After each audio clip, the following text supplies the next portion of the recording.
Hey guys, welcome to a new video. Like, comment and subscribe if you enjoy. Without any further interruptions, enjoy the What If. Chapter 33, Mental Wounds. Ichigo's eyes were wide open in an instant, adrenaline running through his veins as his mind comprehended the first thing it could that morning. Someone was attacking him. Aizen. There was no time to summon his trusty Zanpakuto. Moving from lying down to leaping forward, Ichigo's lashed out with his right hand. Successfully gripping his attacker's face, he used his forward momentum to plunge the man's head into the floor. Wait, that shouldn't have worked if it was Aizen. It must be an assassin from Soul Society. Anticipating the assailant's next move, Ichigo caught the enemy's punch with his left hand, before flipping the man over onto his front using his leverage over the man's face and arm, managing to pin him to the floor with the wizard's knees digging into the attacker's back. He was about to summon Zangetsu and cut off the assassin's head, but just then, Ichigo's brain caught up with his body. This was his usual morning ritual.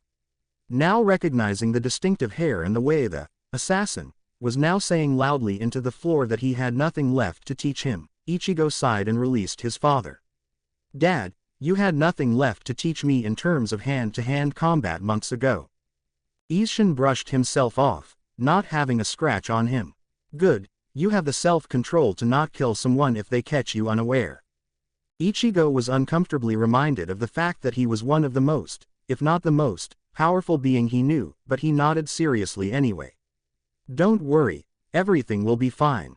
Aizen is dead, he is dead and won't come back, he reminded himself. And it's too soon for Soul Society assassins. The ex-Taicho looked at his son in concern. Are you all right? Yeah. Ichigo looked away. The words, "I'm fine," were on the tip of his tongue, but somehow they wouldn't come out. He sighed. No.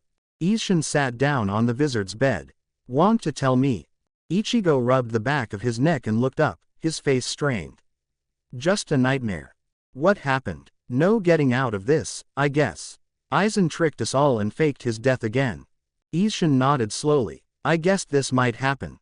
He stood. Ichigo, your mind and body are still operating as though you're fighting a war. Your nightmare is simply a symptom of the fact that you're tense, ready for life or death combat at less than a second's notice. You can't even see it, because to you this is your natural state now. What do you mean? Ichigo asked. I mean that you should look at yourself. The way you're standing is as though you expect to be attacked at any second. Your muscles are tense, primed and ready to block and counterattack as soon as they register an attack, Isshin explained. You look like you're on guard, waiting to be attacked. Can you blame me for it? The wizard demanded bitterly.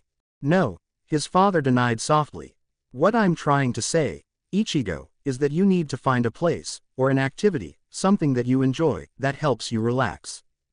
Being constantly battle-ready is an asset in war, Ichigo, but it has no place in peace. He put a hand on Ichigo's shoulder, looking him in the eyes. It will be hard. It will feel like you're going against every single instinct in your body. You'll feel panicked and self-reproachful when you realize that you let your guard down. But you need to do this, Ichigo, if only for your own sanity. Half an hour later, Ichigo was walking to school but his mind remained centered on his father's words. Something that I enjoy and helps me relax, but what? Searching back through his memory, Ichigo was dismayed to realize that he didn't really have any hobbies, or relaxing activities or places. His life prior to meeting Rukia and becoming a Shinigami had been simple. School, family, beating off thugs, and hanging out with Chad, Keigo and Mizuhiro. Occasionally he'd help out some ghost. Afterwards, he'd been a bit preoccupied with learning how to be a Shinigami, and then saving Rukia, and then training to protect his family, and then fighting Aizen. The closest thing Ichigo had to a fun pastime to taking satisfaction in kicking the asses of gangs who challenged him. But that was counterproductive to the whole point of relaxing, so Ichigo discarded the idea. Besides, he reasoned, it'll be good to do something besides fight. So, what to do? He was still pondering that by the time he reached the school, his head bowed in thought and his hair obscuring his eyes from sight. Oblivious to all the muttering of the students around him, he entered his classroom, taking his usual seat. A pointed voice broke through Ichigo's state of self-searching, forcefully bringing his attention back to the present. Kurosaki, Ishida greeted. Ishida, The pair nodded at each other before the Quincy took his own usual seat. Spotting a Quincy cross on the other young man's clothing, Ichigo suddenly remembered that Ishida was in the handicrafts club and was particularly good at sewing. So that's his way of reconnecting with life. The realization prompted Ichigo to think about his other friends. What did they do that they enjoyed? Inoue likes making weird food, Tatsuki likes karate, Chad plays bass guitar and listens to music, Mizuhiro goes after older women, Keigo likes to play around and do whatever seems fun. But what about me? Something that I enjoy doing. Finally shrugging and figuring he had to look around and try new things, Ichigo finally brought his attention back to the real world, and suddenly realized that everyone was staring at him. What? He asked flatly. Well, Kurosaki-san, one of the girls whispered nervously, despite one of her friends trying to shut her up with rapid hand signals. We were wondering about your hair. Ah, Ichigo hadn't thought about the impact his sudden aging would have concerning his school life. Of course his hair would be a noticeable change. The extra height would be noticeable soon too, but Ichigo was glad that his clothes still fit, though this was only because he'd bought them with a few extra inches in mind. But how to explain the rapid growth of his hair? Wait, my reputation should help a bit here, I grew it out, he said simply. But it wasn't nearly that long a few days ago when you last came to class, the same girl pointed out. It should have taken months. Apparently not. Listen, Ichigo trailed off, waiting for the girl's name. He wasn't sure they'd ever talked before, but he was horrible with names and it had been months to him, so he really couldn't tell. Natsui Mahana. Mahana-san, it has to do with the reason why I've been out of school for so long, Ichigo hedged. Not really something I like talking about. Mahana. The other girl hissed. Come on. Oh, alright, Michiru, Mahana relented, letting herself be pulled away. By the way, Kurosaki-san, you look really cute with that hair. How could you, Ichigo? Keigo's voice demanded hysterically as he skidded to a stop from bolting into the room. Mizuhiro is taking all the older women, and now you're going to take all the ones in our grade. Ichigo gave him a deadpan look. It's not what you think, Keigo. He brought a hand to his forehead, massaging his temples to stave away a headache. All I want right now is some peace and quiet. It was then that the teacher, Ochi Misato, stepped in. Everyone sit, it's time for roll call. Then her eyes spotted her worst offenders for skipping class. Do my eyes deceive me? She asked semi-seriously. Sato, Ishida and Kurosaki are all here today. And Kurosaki, what happened to your hair? Ichigo sighed. I'd really rather not talk about it. Suffice to say it grew. All right, Ishida, Sato, Kurosaki, stay after class, we need to discuss the effects of your absence. Ichigo groaned, but nodded. Class passed without incident, with Ichigo paying close attention to the lesson. Though it had only been a few days here, to him it felt as though a lifetime had come and gone. It was hard for Ichigo to remember the material from the last time he'd attended, which had been months ago to his perspective. But fortunately, as the class continued, Ichigo found the lesson not at all hard to follow, and he was able to remember more and more. The bell rung all too soon to signal lunch, and the students began to leave. As requested, the three defenders of Karakura stayed behind and stood in front of Ochi-sensei's desk. Let's start with Sato. Why were you absent for so long? Chad thought quickly, trying to come up with a plausible reason.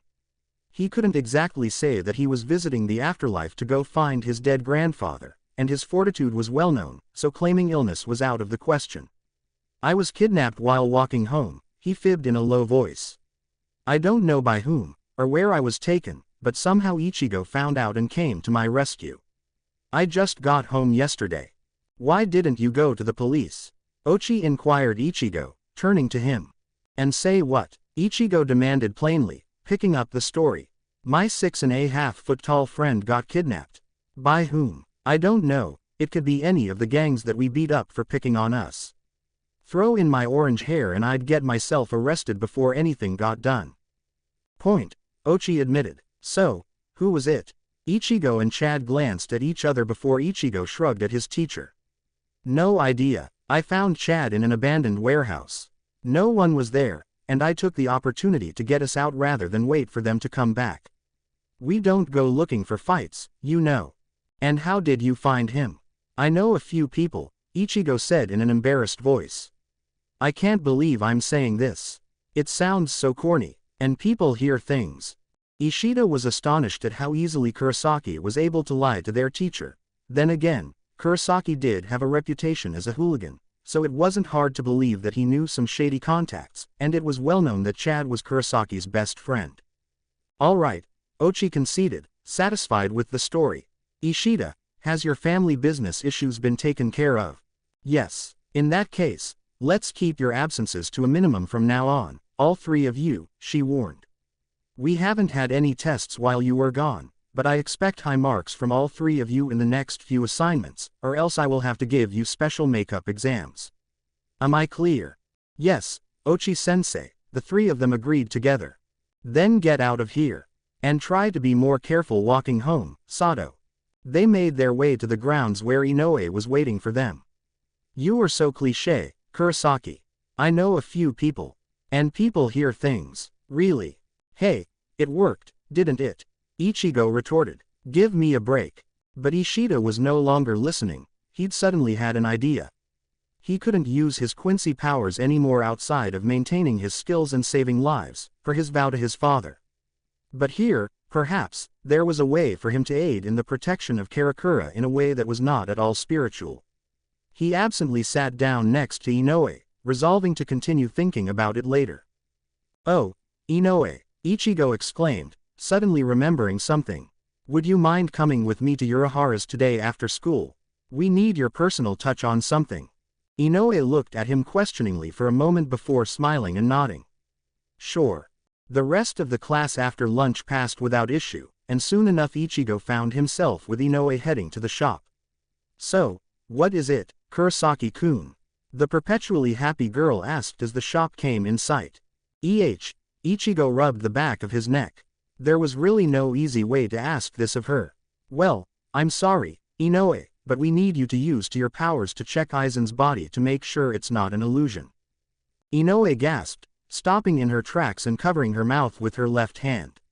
But, I know I said I killed him, Ichigo admitted quickly. It's just, we want to be sure, you know. Aizen's faked his death before, and we can't afford to be wrong.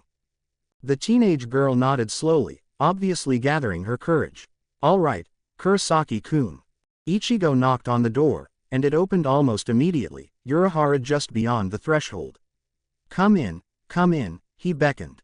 It's just in the back. Inoue began visibly trembling as they approached. Ichigo put a hand on her shoulder, startling her. It's okay, he reassured her. Nothing can hurt you here. She swallowed audibly, but entered the room. Thankfully, Urahara had placed a sheet over Aizen's headless corpse, and Ichigo watched with concern as Inoue almost collapsed in relief. She was afraid to see the body. Soden Kishun. The reality-rejecting shield materialized over the covered body quickly, and less than a minute later, Inoue nodded and called it back. There's no illusion, she reported. And it seems to be dissipating. Urahara nodded. Bodies of Shinigami do that after they've been killed. The reishi that make up their being dissipate into the air. It's our version of decomposition. Thank you, my dear, it seems that this truly is Aizen's body. Ichigo stepped between Inoue and the corpse. Thanks, Inoue, you've helped more than you know. Inoue gave him a confused look, but then smiled softly at his sincere expression. I'm glad I could help, Kurosaki-kun. If that's everything, I think I should head home now. Without waiting for a response, she quickly took her leave of the vicinity. Before Ichigo could follow, however, Urahara gripped his wrist, holding him back. Ichigo, are you all right? You look like you have something else on your mind. The wizard hesitated, but nodded a few seconds later. He related the conversation he'd had with his father that morning, before sighing. I just feel sort of, well, lost. When I look at everyone, I can see what they like doing. Chad has his music, Inoue her food, Ishida his tailoring, even you have your inventing and playing occasional harmless tricks. But I haven't really had anything but fighting and training, and that's kinda counterproductive. If I may make a suggestion. Sure, go ahead, Ichigo invited. While I was a Taicho of Soul Society, I did research on the bond between Shinigami and Zanpakuto in an effort to strengthen both, and there's a very interesting piece of trivia I found there. It seems that usually, a Shinigami's Zanpakuto has similar desires and interests to its Shinigami. If Zangetsu said anything, you might want to follow up on it, Urahara advised. You might find it to your liking as well. Ichigo took a moment to consider, remembering his past conversations with the blade of his soul. He gave the barest hint of a smile. Thanks, Urahara. Anytime, Ichigo. The shopkeeper led his young man he'd trained to the door. My door is always open to you, Ichigo. It's the least I can do. Thanks again. Ichigo held up an arm in farewell as he walked away, lost in thought. Zangetsu's mentioned he likes sunsets and stargazing, he recalled. It's a place to start. Interrupting his musings, a figure appeared in front of him with a flicker of shunpo. Tensing, Ichigo was halfway to summoning his Zanpakuto when he recognized the reiatsu and the hairstyle. Ichigo narrowed his eyes suspiciously. Shinji. Ichigo, the wizard greeted. Mind taking a detour to the warehouse for a few hours? Fine, Ichigo accepted with a shrug. They began walking, and each was quiet for several minutes. So what's this about? The substitute finally asked. You'll see, Shinji responded mysteriously. The pair was silent the rest of the way to the warehouse, before the blonde wizard threw open the door, entering it. Ichigo followed a moment later. But Ichigo was completely taken aback when he saw all 7 of the other wizards standing in a military-style line. When the 7 immediately bowed to him, he was even more shocked. What are you doing? He demanded. Ichigo, you are a true wizard, Shinji stated from next to him as he began walking to stand in front of the line, looking Ichigo directly in the eyes. You've reached both Bankai and Resurrection and found a balance between each, becoming something more than Shinigami and Hollow. You avenged us all when you killed Aizen when we failed to do so. You are stronger than us all, Kurosaki Ichigo. Now, we implore you. Shinji suddenly bowed as well, at about a 40-degree angle to the rest of his body. Teach us Resurrection. They want the power of Resurrection. Cazador asked darkly. They buried their hollows deep within their souls, Ichigo. Make them regret it. Ichigo got the impression that Cazador felt some form of sympathy for the inner hollows of the rest of the wizard.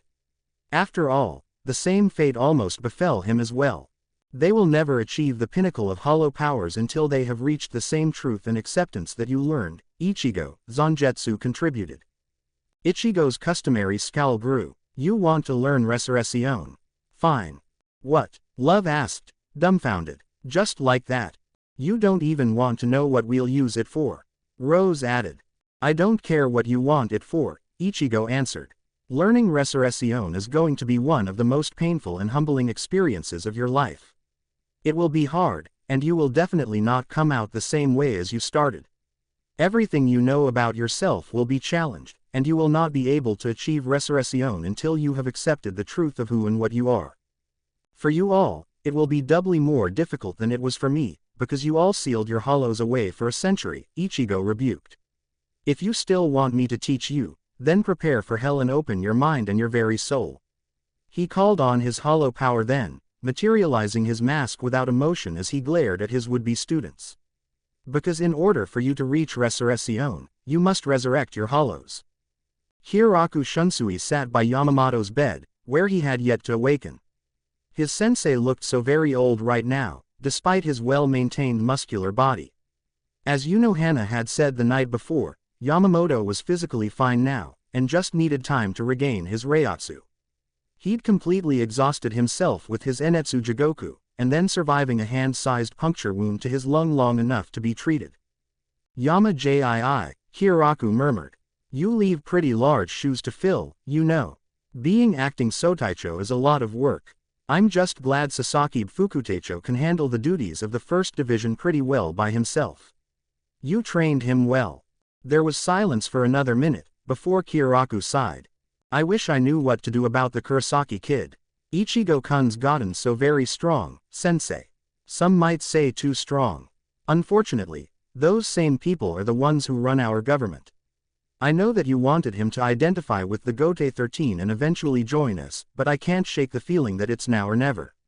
I tried last night to make Ichigo a part-time Taicho of Aizen's old division, but we didn't have enough Taicho to get the motion through. We would have, if Hana Senpai hadn't made a few good points about Hinamori-chan. Hiraku sighed again, his voice laden with sorrow. I don't know what I'm going to do about her either. She's a Fukutecho, and quite skilled at Kido, so it is not as though she isn't strong enough to do some damage if she wanted to. The question is whether Hana-senpai can get through to her and help her through this. If she can't, then we have no choice but to lock her up in the maggot's nest. But she is just as much a victim in this as Ichigo is, both of them victims of Aizen, just in different ways. It feels wrong to think about punishing her for something that isn't really her fault, but I'll do it if I have to, for Soul Society's good. I just want to give her a chance. But it isn't right, either, that her chance comes at the expense of Ichigo's safety from the Central 46. They meet up again soon, you know, he absently reminded his comatose teacher.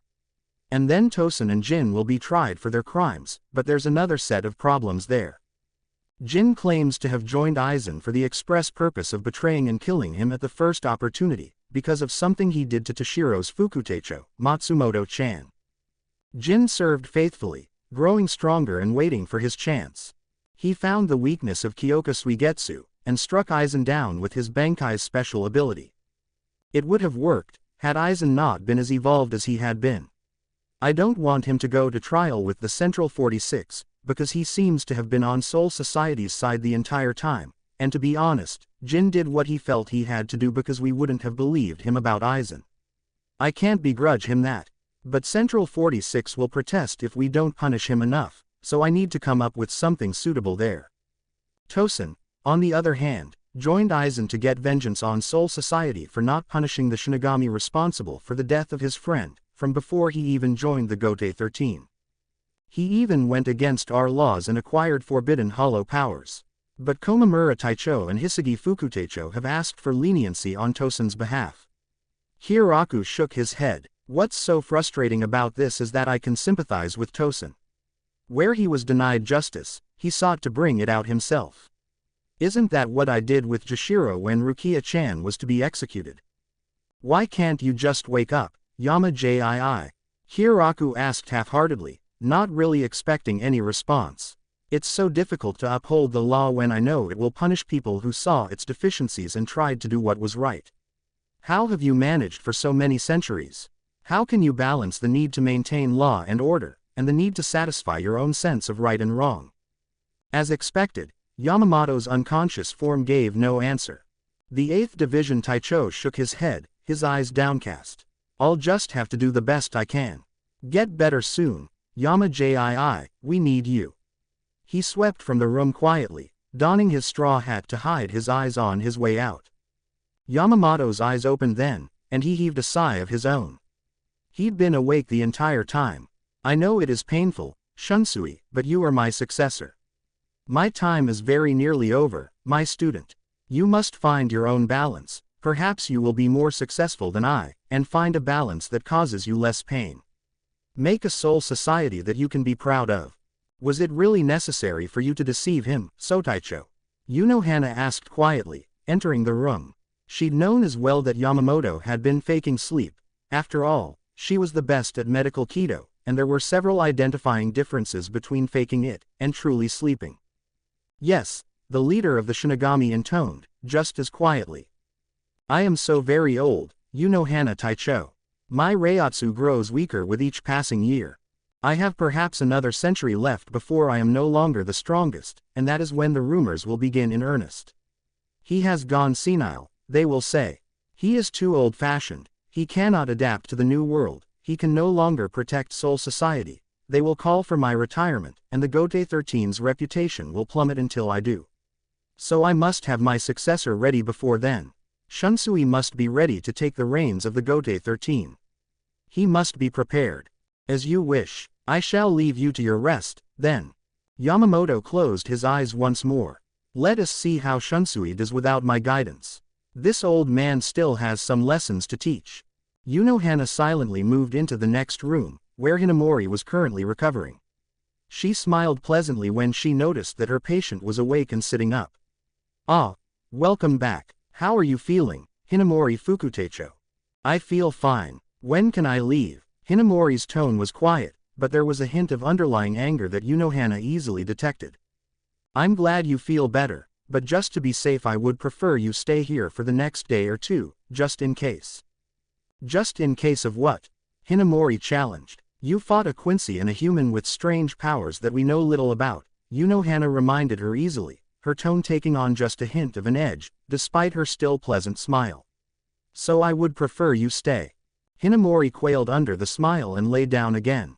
Yes, ma'am. I'm so glad you see things my way, the healing Taicho replied, her smile never wavering as she began a general medical keto on the young woman. Besides, your wounds have not yet fully healed. I could not spare the power, when Yamamoto Sotaicho had a hole in his chest. Oh, Hinamori said softly. Did Aizen Taicho do that? Yes, Hana confirmed with mixed feelings. Though inwardly glad that Hinamori had brought up the topic herself, the Taicho was concerned about the Taicho that the Fukuteicho had added to Aizen's name. I'm sure Aizen Taicho had a good reason for it, though.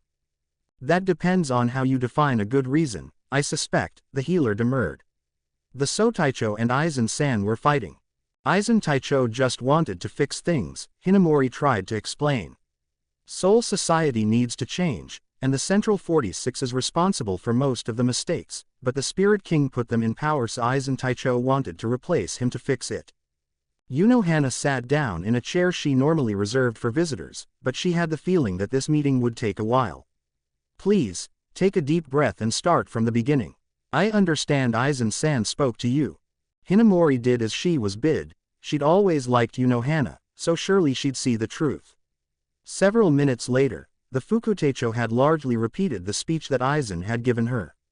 So, to summarize, Hana began. Aizen-san saw several flaws in Soul Society's justice system and decided to fix it by replacing the Spirit King. Knowing he had to have the Okayan, he was going to try to be the next Sotaicho, but saw that Kyoraku Taicho would be the next one due to his age and power and favored position. Everything he's done after that was for the sole purpose of fixing Soul Society. Exactly, Hinamori exclaimed. Finally, someone who believes me. You have to admit, though, that he did hurt a lot of people, Hana commented. Didn't you tell me that he sacrificed hundreds of people to the Hogyoku to try to make himself stronger? The girl looked down. Yes, she whispered. Her head shot up. But those hundreds are nothing to the millions that he will save by replacing the Spirit King. Hinamori-chan, Hana said somberly. Aizen-san is dead. What? Hinamori gasped. No. Yes, the healer continued. Kurosaki Ichigo killed him. The Fukuteicho began to quiver. The emotion behind it, however, Hana had trouble deciphering. Is it rage, or fear, or sorrow, or some combination? The first thing out of Hinamori's mouth, however, was not, why? Or, how could he? As the Taicho had expected. It was instead, does Aizen Taicho's body have the head still attached? Strange question. But, I don't see the harm in answering it honestly. Besides, she needs to trust me. No, Hana denied. Hinamori began to shake a little more violently, and this time Hana could identify the emotion behind it. Intense fear. Hinamori-chan, what's wrong? Does Kurosaki know I'm still alive? Came fear-ridden voice. Most likely, but what does that matter? Hana was now terribly confused. There was obviously something more than Hinamori wasn't telling her. Hinamori, however, was in the middle of a terrifying flashback. Flashback. Don't hurt Aizen Taicho, Hinamori cried, tears running down her face. Didn't you hear him? He's a good person, he's doing this all to help us. I don't care. I am going to kill him. Slowly and painfully, the masked monster that Kurosaki Ichigo had become uttered, his hollow reiatsu emanating sinisterly. And when he is dead, I am going to hang his head in my home, fake your death, and fuck you day after day in front of it. Maybe I'll even let my friends here take turns with you. Hinamori paled in fear of the threat, but she knew that Aizen Taicho would never lose to someone like this.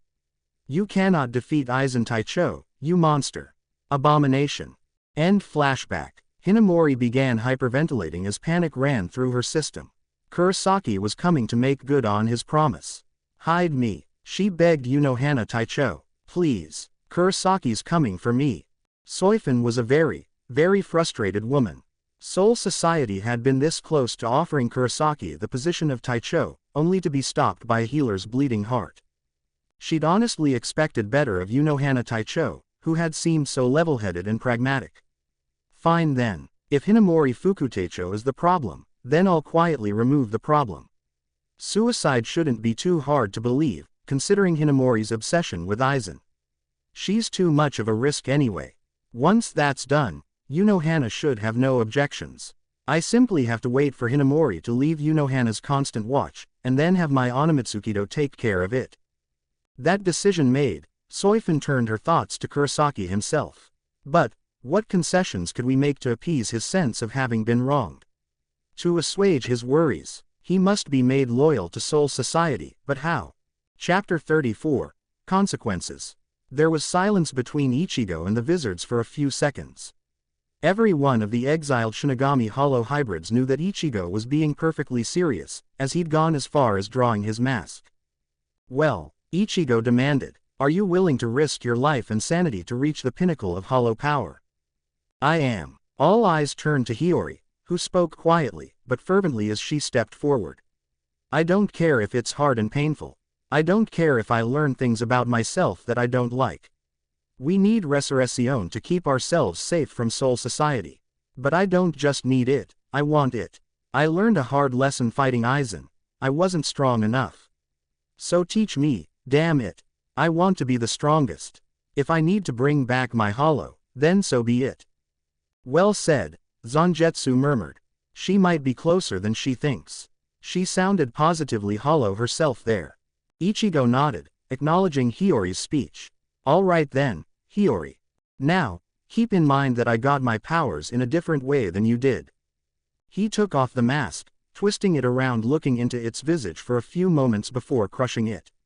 You had yours implanted into you by Aizen while already having been purely Shinigami. So was Tosen's, most likely. Mine, however, are all natural. My hollow powers were already developing before I became a Shinigami, and I never got a Konso, so I was never purified. So while I expect the process to be the same, there may be a couple of unexpected hitches. Everyone nodded, acknowledging Ichigo's words. Encouraged, he continued. Now that I have a chance to look back at everything, I realize that my first step was taken without my own knowledge of what it meant. I took my hollow's sword and successfully claimed it as my own as I defeated him, he explained, materializing his hollow's Zangetsu in his left hand. Ichigo stabbed it into the ground, allowing it to stand alone, cloth wrappings fluttering lightly in the air. That was more accident than anything else, he admitted. But it was my first step. I won't say any more until you've managed the same, and can summon them in the real world. Ichigo turned and walked to the door. Wait, that's all you're going to tell us? Shinji asked incredulously. The substitute Shinigami paused right outside the door, the hollow Zangetsu crumbling into reishi behind him. Resurrection is a road of self-discovery, Shinji. It wouldn't be fair to you if I gave you all the answers. But here's a hint. Think like a hollow. With that, he silently left. The Vizard all glanced at each other. Well, he gave his assignment, Rose muttered. And I think he meant it when he said he wouldn't say anything else until we did it. It's not like we'll be done in the next few minutes, Mashiro pointed out with an uncharacteristic pout on her face. We have to fight our hollows again. And we have to not only win, but take their swords and claim them, Kensai added grimly. No easy task. Lisa sighed. Right then, we'll come up with a schedule after dinner. What if one of us loses? Love asked quietly. The room fell silent as the spiky afro-haired Vizard voiced what they'd all been thinking. It was a hard question. The last time they'd fought their hollows, they'd agreed that if one of them fell victim to their hollow, the rest would put him or her down.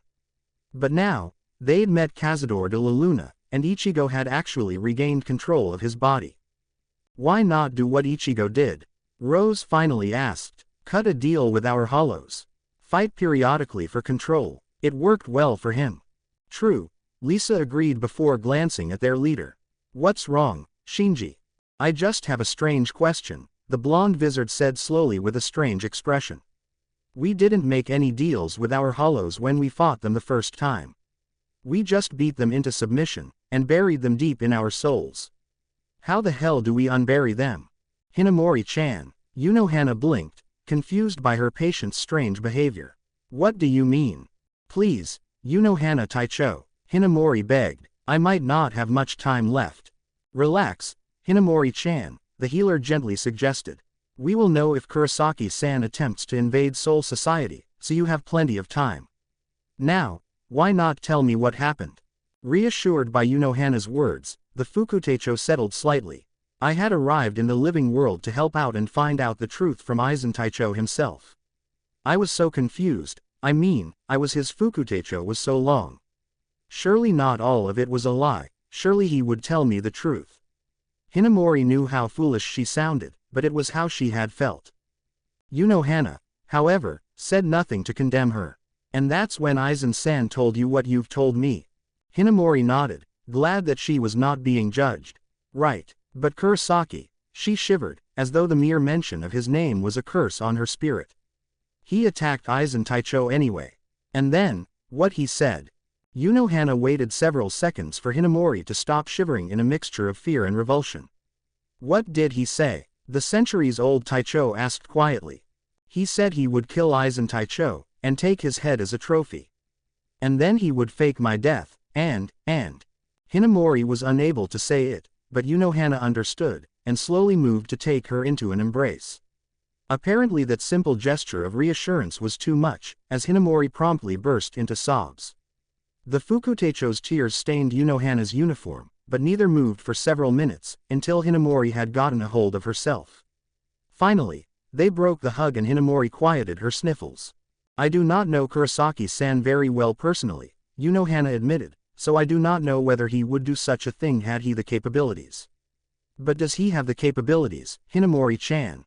That was an excellent question, and it pierced straight through the fog of lingering terror and panic in Hinamori's brain. I don't know, she said aloud. I never met him before then, and I was never briefed on his abilities since I woke up so recently. No one thought I would need them, since I was ordered to stay out of the fight. Then allow me to fill in the blanks. Hana gave her patient a gentle smile, rather than one of her intimidating ones. She knew that she had to play this carefully. Despite her words, she was rather certain that Kurosaki Ichigo would not do what Hinamori-chan had related to her. If he had been that kind of person, then there would have been some sign prior to then, especially during his invasion of Soul Society. The fact that Kuchiki Rukia had been powerless and had stayed with Ichigo for months, and still enjoyed his company, stated quite a lot as well. Also, Hana had taken the girl personally from Kurosaki-san's friends, who had explained their side of the story. Aizen had used Kyoka Suigetsu on his former subordinate and made her think that Ichigo had said that very thing. That, to the highly experienced Taicho, gave them a lot of credit. In addition, it matched Aizen's character to do such a thing. But Hinamori-chan would not believe this. It was all too apparent her fear ran very, very deeply, and to her the experience was very real. She had trusted the former Taicho, Aizen, and would automatically dismiss any suggestions that he had used Kyoka Suigetsu on her as well.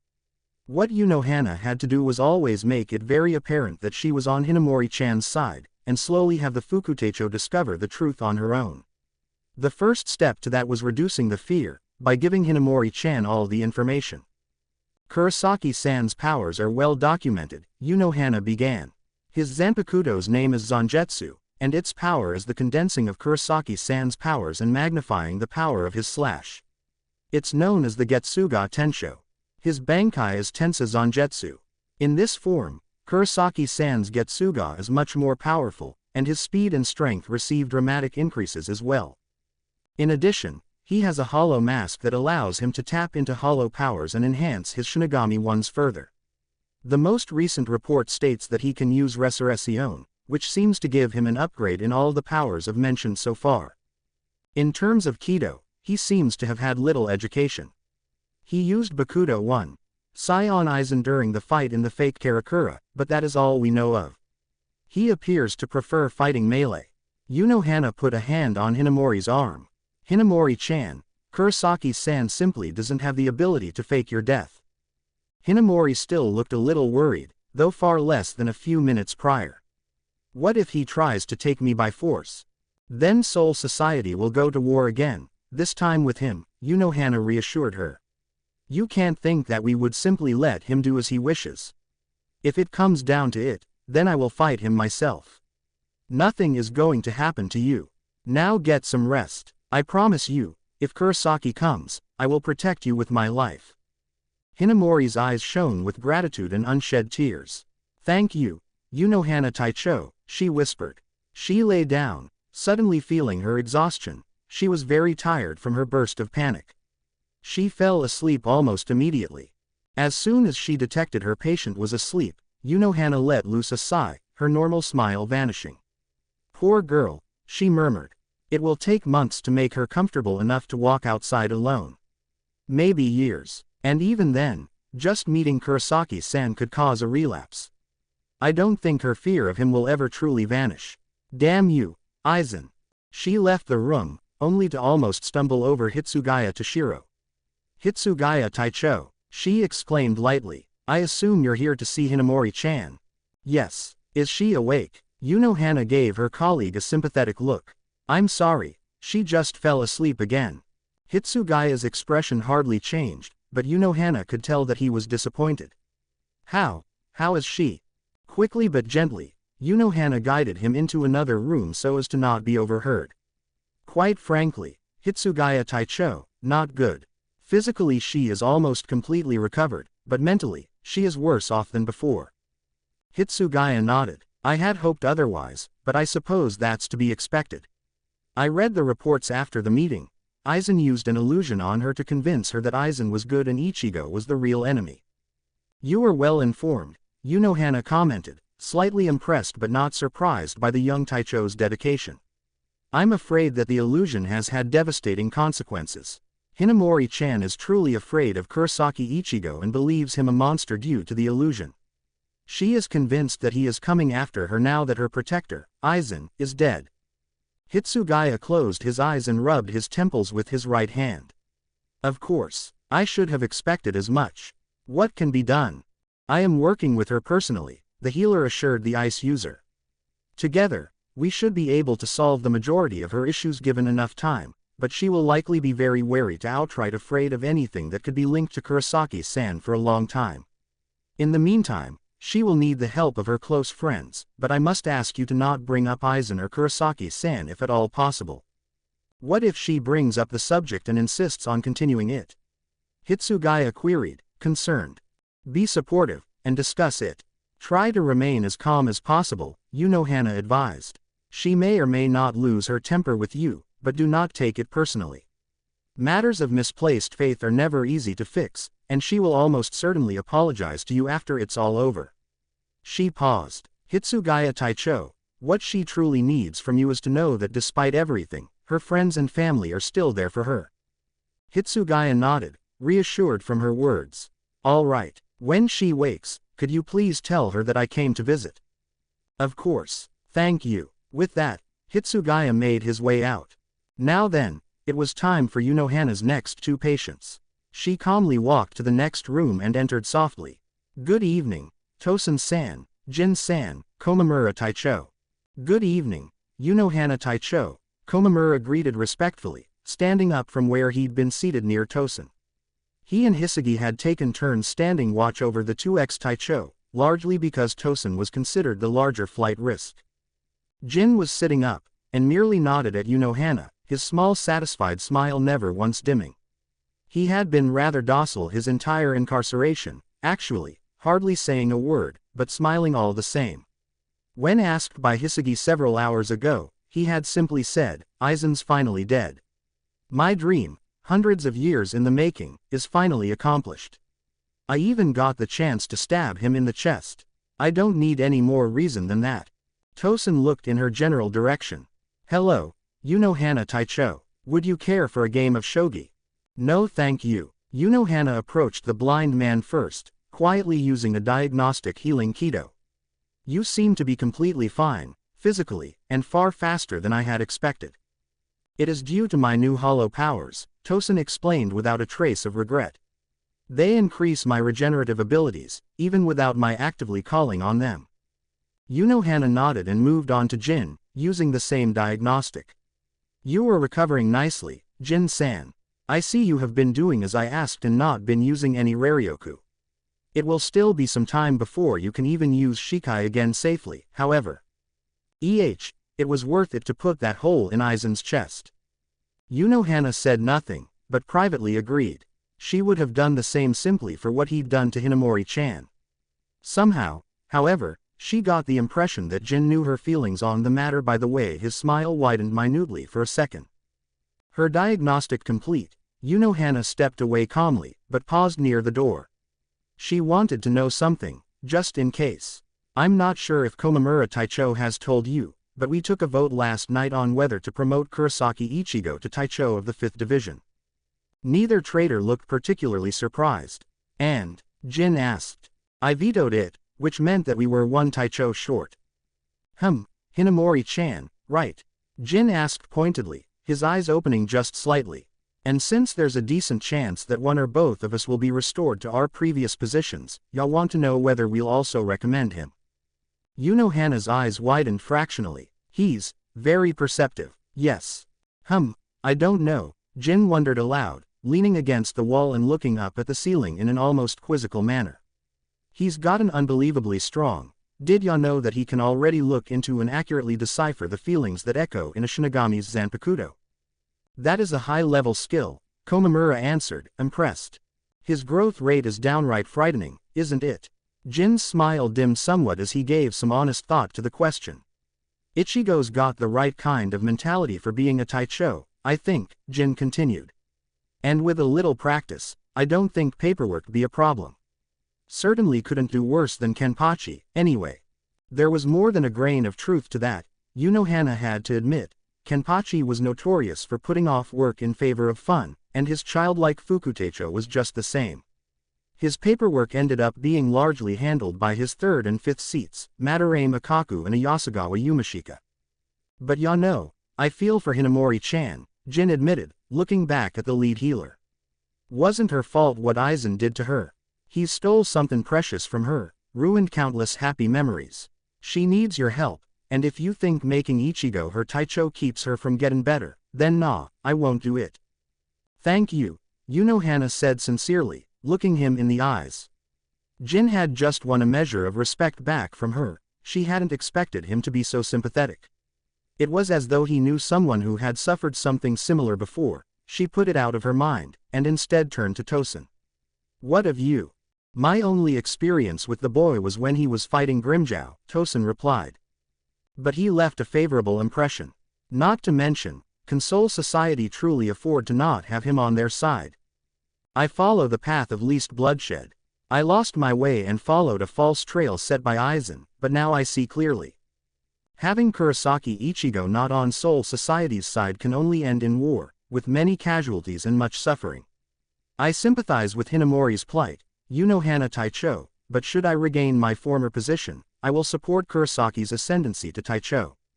Hinamori is now a danger to every other Shinigami in Soul Society due to her unwavering belief in Aizen, and she will not be able to tolerate those around her celebrating his demise. She can be taken care of in the maggot's nest. It was perhaps the first time that Hana and Tosen had ever disagreed on such a matter. Their views had been similar for as long as Hana had known the blind Shinigami, both harboring a distaste for unnecessary bloodshed. Tosen had very nearly joined her division, but had instead been snapped up by the Taicho-turned-wizard Mugaruma Kensai. Harsh, Jin commented. You would throw her into the maggot's nest. She'd never be able to defend herself with just her physical strength. To my sight, either Kurosaki or Hinamori must go in order to maintain the peace, Tosen argued. They cannot coexist without Hinamori losing her mind. The illusion Aizen put her under saw to that. How do you know about that? Hana demanded calmly. Tosen, by all accounts, had been apprehended long before that, and should have had no opportunity to learn it. I have exceptional hearing, being blind. Tosen turned his sightless eyes on the healer, who looked into them unflinchingly. After a few seconds, it was apparent that was all that Tosen would say. I see, Hana murmured. She had her answer. Now it was simply a question of what to do with the information. Please excuse me, I have other patients to attend to. She left a moment later, not giving them any chance to interrupt as she thought quickly of what needed to be done. Kuchiki Taicho. Byakuya looked up from his paperwork to see his Fukutecho standing at attention, holding a few documents of his own. Abarai. I've been invited by Kurosaki Ichigo to participate in a free vacation in the living world. I formally request a week's leave, starting this Monday, Renji intoned. Granted, Byakuya answered immediately, returning his attention to the paperwork on his desk. Renji blinked. He'd been expecting something more along the lines of his being a needed presence in Soul Society's tumultuous time of reorganization, and perhaps a veiled comment that he should be training to fill one of the possible slots for Taicho. After all, Renji was, to the best of anyone's knowledge, the only non-Taicho Shinigami in the Gotei 13 who had achieved Bankai and might be interested in leaving the division he was in. Knowing his Taicho, the Fukutecho had even taken the time to prepare calm responses to any question he could imagine Byakuya asking him. So Byakuya's easy acceptance of Renji's request for leave rather startled him. Taicho, he asked in confusion before his brain could halt his tongue. The Taicho of the 6th Division calmly put down his writing utensils and looked his Fukutecho in the eye. Abarai, you have served the Gotei 13, and this division, faithfully is my Fukutecho. You have proven you are among the elite by achieving Bankai. You have grown strong, Abarai, strong enough to have struck a blow on Aizen that would have finished almost anyone else, and wise enough to know there are still depths of your potential yet untapped. I would not insult someone of your dedication by reminding you of your need to train, for you are already well aware. You received that invitation this morning, and you have clearly carefully weighed your options before choosing your path. So long as you understand the consequences to your decision, and I have not received orders otherwise, I will not stop you. Byakuya turned his eyes back down to the paperwork before him. When you return, your work will be waiting for you. Hi, Taicho. Renji saluted, then began to quickly retreat from his superior's office, a sense of pride filling him. He'd just been verbally acknowledged by the man he aspired to defeat. He was another step closer to finally achieving his dream. Abarai. Renji froze. Hi, Taicho. Byakuya's eyes didn't leave the paperwork this time. As he signed another paper, he finally said, if you see Rukia, inform her she too has my permission to go. Agreeing quickly, Renji almost ran from the office to tell his lifelong friend. Finding her in the 13th Division training grounds, the Fukutecho narrowly avoided becoming a pineapple-haired icicle by dodging one of Rukia's dances. Rukia, he greeted. Rukia lowered her sword. Renji, what are you doing here? I thought you'd be drowning in paperwork by now. So did I, but get a load of this. Renji almost pushed the invitation in her face. Rukia grabbed it and quickly read through it. Her eyes lit up in excitement before her face turned downcast. I'll have to ask Nisama. He already gave permission, the tattooed redhead interrupted. I didn't ask for you. He amended, seeing her thunderous expression. He just knew, and told me to tell you. After a few moments deciding Renji's fate, Rukia finally smiled.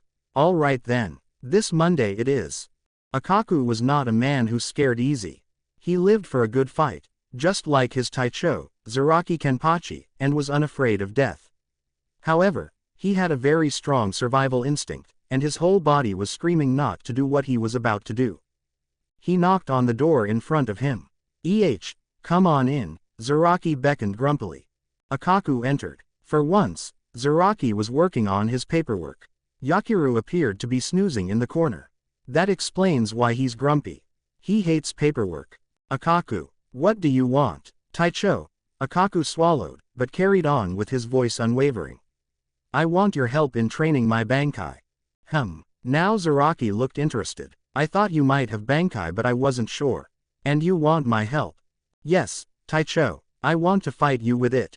Zaraki grinned widely, his immense Reiatsu beginning to give off battle lust as he eagerly stepped away from the table and drew his sword. I was just hoppin' for a good distraction right about now. Lucky me. Akaku raised his own Reiatsu in challenge and drew Hozukimaru. Well then, it's time for our rematch. Bankai, Ryuman Hozukimaru.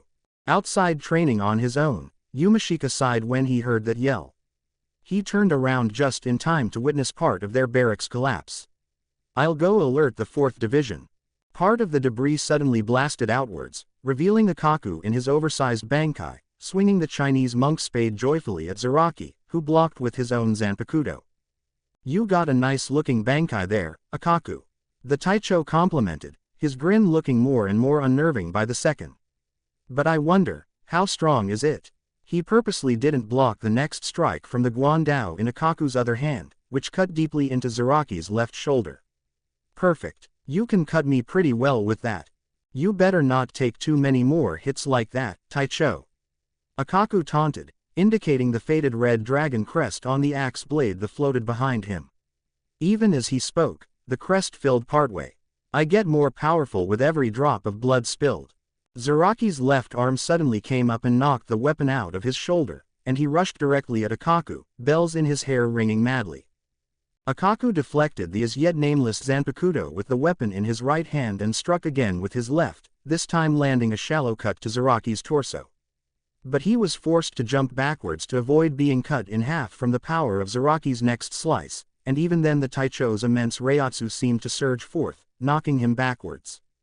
Akaku grinned as well as he gave it his all fighting his Taicho. He should have done this long ago. It felt good to be using his full power, and unafraid of being caught. With a battle cry of his own, he leapt back into fight, twin expressions of battle given joy on both fighters' faces. Ichigo sat on the roof of his home, watching the sunset, quietly enjoying how the sky's hue slowly darkened and shifted into other colors, creating a veritable painting of nature's beauty. But Ichigo's enjoyment was tarnished by his body feeling tense and on edge.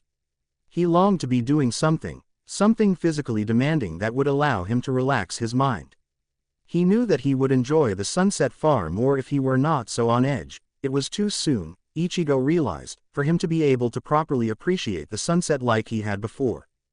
Ichigo sighed, getting up and dusting off his pants before walking to the edge and casually flipping himself down and through his open window.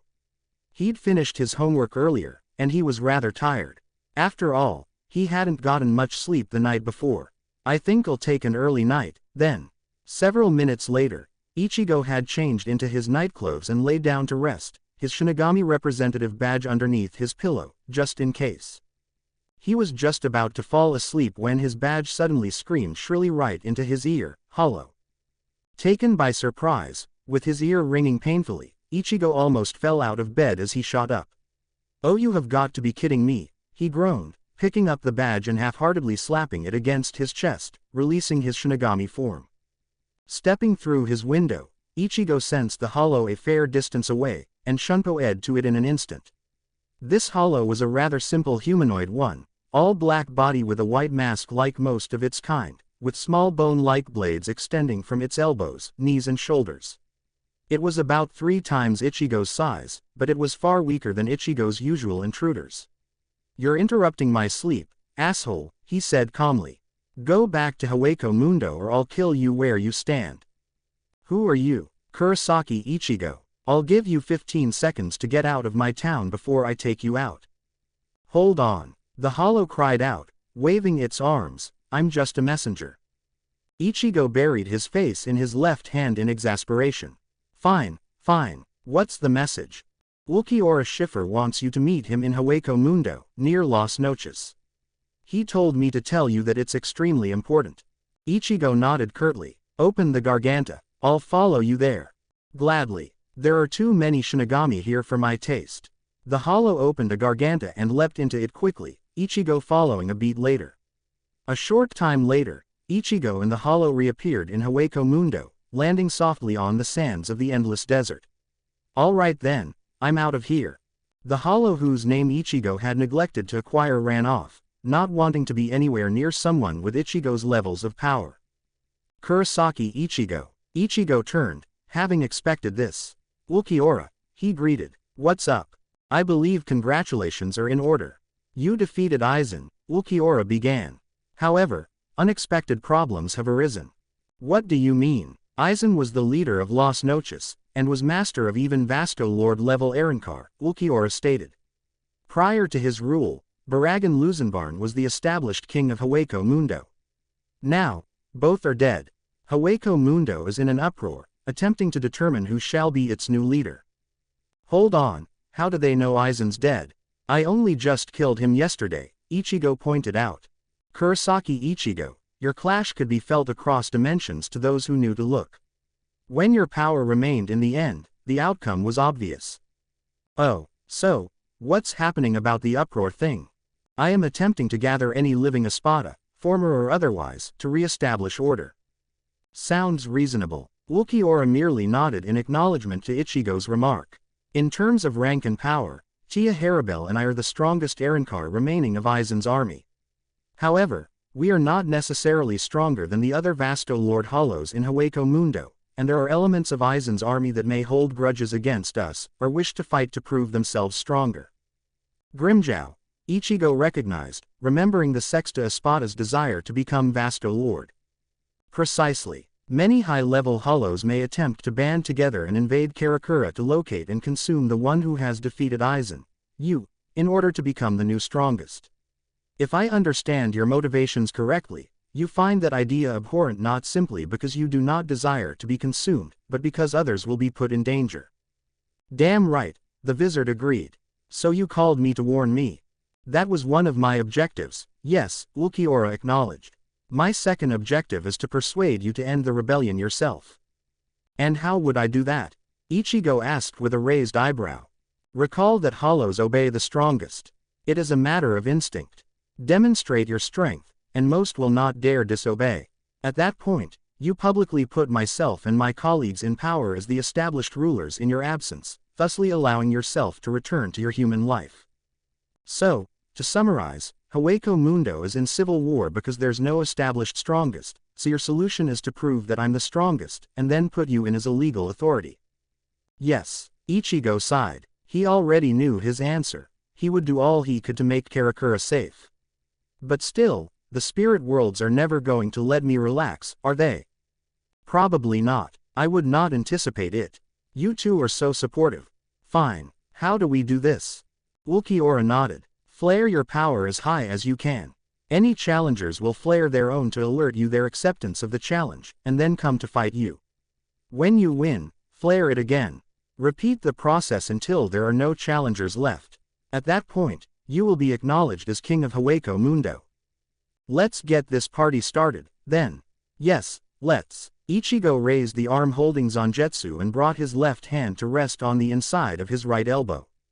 Bankai. Reiatsu swirled around Ichigo, a black Getsuga running down Zangetsu. When it cleared, Ichigo was in his new Bankai form, with the chain running up his bare right arm. Almost casually pulling on his Ijuka's mask and deciding to save Resurrección for if he really needed it, Ichigo turned his hollowified eyes to the starry night sky of Hueco Mundo. Time to get to work. He flared his Reiatsu, vaguely noting that Ulquiorra weathered it without even a flinch. A few moments later, he felt answering flares in the distance, which all began coming straight towards him. Ichigo steadied his grip on Tensa Zangetsu and put everything else but the incoming battles out of his mind. He couldn't afford to be distracted when he was fighting for his life. The first one arrived and Ichigo smirked behind his mask. Perfect. Who the hell are you? The Hollow demanded. This one seemed to be human-shaped with thick bone-like things jutting out of his skin in just about every visible place, giving the Hollow a resemblance to a pine cone. The Hollow used his two arms to rip out two of the bones from his hip area, which revealed themselves to be spiked boomerangs, which he held as though they were daggers. The name's Kurosaki Ichigo, Vizard. I killed Aizen. You. Laru Banthos, Vasto Lord. Ooh, Cazador said appreciatively. Can I eat him, please? I want to find out what Vasto Lord is like. Normally, I'd say yes, but we don't have time to fight the same guy twice, not when we're gonna be fighting a lot of people after this. What about the last guy? He's bound to be a Vasto Lord too. Maybe. We'll see. It seems my inner Hollow wants to eat you. I'm rather curious what Vizard tastes like, myself, Laru admitted. Now let's get started. Chapter 35. Preventative Measures. Ichigo dodged another spiked boomerang while shunpoing to the side, trying to get into the Vasto Lord's blind spot. Laru Banthos had proven to be a formidable warrior, and his style involved adding more and more weapons to the mix, making it impossible to approach without being injured. Currently, there were 10 boomerangs spiraling around the Hollow at high speed, creating an offensive barrier that Ichigo was wary of physically tackling. The only opening at that time was when Leroux was throwing another of his weapons, and the opening itself was dangerous, for Ichigo would have to then confront a head-on attack with little chance to evade. There were also 4 boomerangs chasing Ichigo constantly, somehow controlled psychically by Leroux. Leroux himself was not simply standing there either, he was going after Ichigo physically as well, wielding 2 of his boomerangs in his hands. Ichigo had already attempted a Sero to obliterate the barrier, only to have the rapidly revolving shield of thrown weapons deflect them. Somehow, the boomerangs had reflective properties. If I let him get up enough steam, it'll be impossible to beat him. Now I see why he's a Vasto Lord. Time to use something new. Use what? Leroux asked in an amused fashion. Ichigo leapt back again, putting a little distance between them, and then he began spinning Tensa Zangetsu to charge his signature attack. Getsuga. Ha! Another energy attack. You know my boomerangs will just deflect it. Leroux lunged at his opponent, eager to eat such a powerful foe. Suddenly, however, Leroux found himself stopped in his tracks, as Ichigo had simply leapt into and through the shield, taking the cuts and slices and ignoring them as he brought his blade down upon the Vasto Lord. Tensho. In an instant, the Vasto Lord was cut in half by the crescent-shaped black cutter. Being only the size of Ichigo himself, the Getsuga continued on for as far as Ichigo could see, cutting a swath through the desert sands of Hueco Mundo. The Getsuga also caught another of Ichigo's challengers off guard, obliterating him in an instant. Regenerating his wounds quickly, Ichigo turned a hard eye to the hollows around him. Not all of them had come to fight him, some had come simply to watch, and most of these were obviously Ajukas, though there was the rare Vasto Lord among them as well, apparently not interested in becoming king of Hueco Mundo. Anyone else going to challenge me? Ichigo asked quietly. There was much shuffling around by the assembled challengers as they attempted to determine who had arrived next. Ichigo's display of power was enough to make them doubt their ability to win. While they were deciding, a familiar woman's voice called out, "Ichigo." The wizard turned his head to see Neliel Tu Odelschwenk and Tia Halibel running towards him, followed slowly by 2 figures he didn't recognize. Ichigo took off his mask so he could conserve his power for the time being. Nell, Halibel, and, who are they? This is the former Primera Espada, Coyote Stark, Neliel introduced, indicating the tall, bored-looking Arankar. And this is Lilinet Gingerback, his Frashin. Ichigo immediately looked at Stark suspiciously. I killed Aizen. Is that going to be a problem? Stark shook his head negatively. No, I owed Aizen much for giving me a priceless gift, but my debt has been paid. I fought for him as best I could. That was all that was ever asked of me. He gave a tiny smile in Neliel's direction. Now, I seek to convert Las Noches into a peaceful place in Hueco Mundo, a sanctuary of sorts, with Neliel. Ichigo nodded. He could respect that. All right. Stark looked around. You're trying to become king of Hueco Mundo. I don't exactly have a choice, Ichigo explained. Since the last 2 rulers of Hueco Mundo, Aizen and Baragan, are dead, Ulquiorra told me that there was a good chance that hollows would invade my town looking to consume and absorb powerful souls to grow stronger quickly. I don't want my companions to die, so I'm here to take care of it now. Something in that last sentence seemed to hit Stark hard, almost enough to physically stumble. Little did Ichigo know that his explanation had sparked memories of loneliness and despair. I don't want my companions to die. I'm lonely. Why do they always die? Why can't I be weak? Stark tore himself out of his recollections and shook his head. It's a pain in the ass, but maybe I can help. He raised his voice so he could be heard. I am Coyote Stark, Aizen's Primera Espada and second in command. He called out. Aizen, former ruler of Hueco Mundo, is dead. This man is Kurosaki Ichigo, the one who killed him.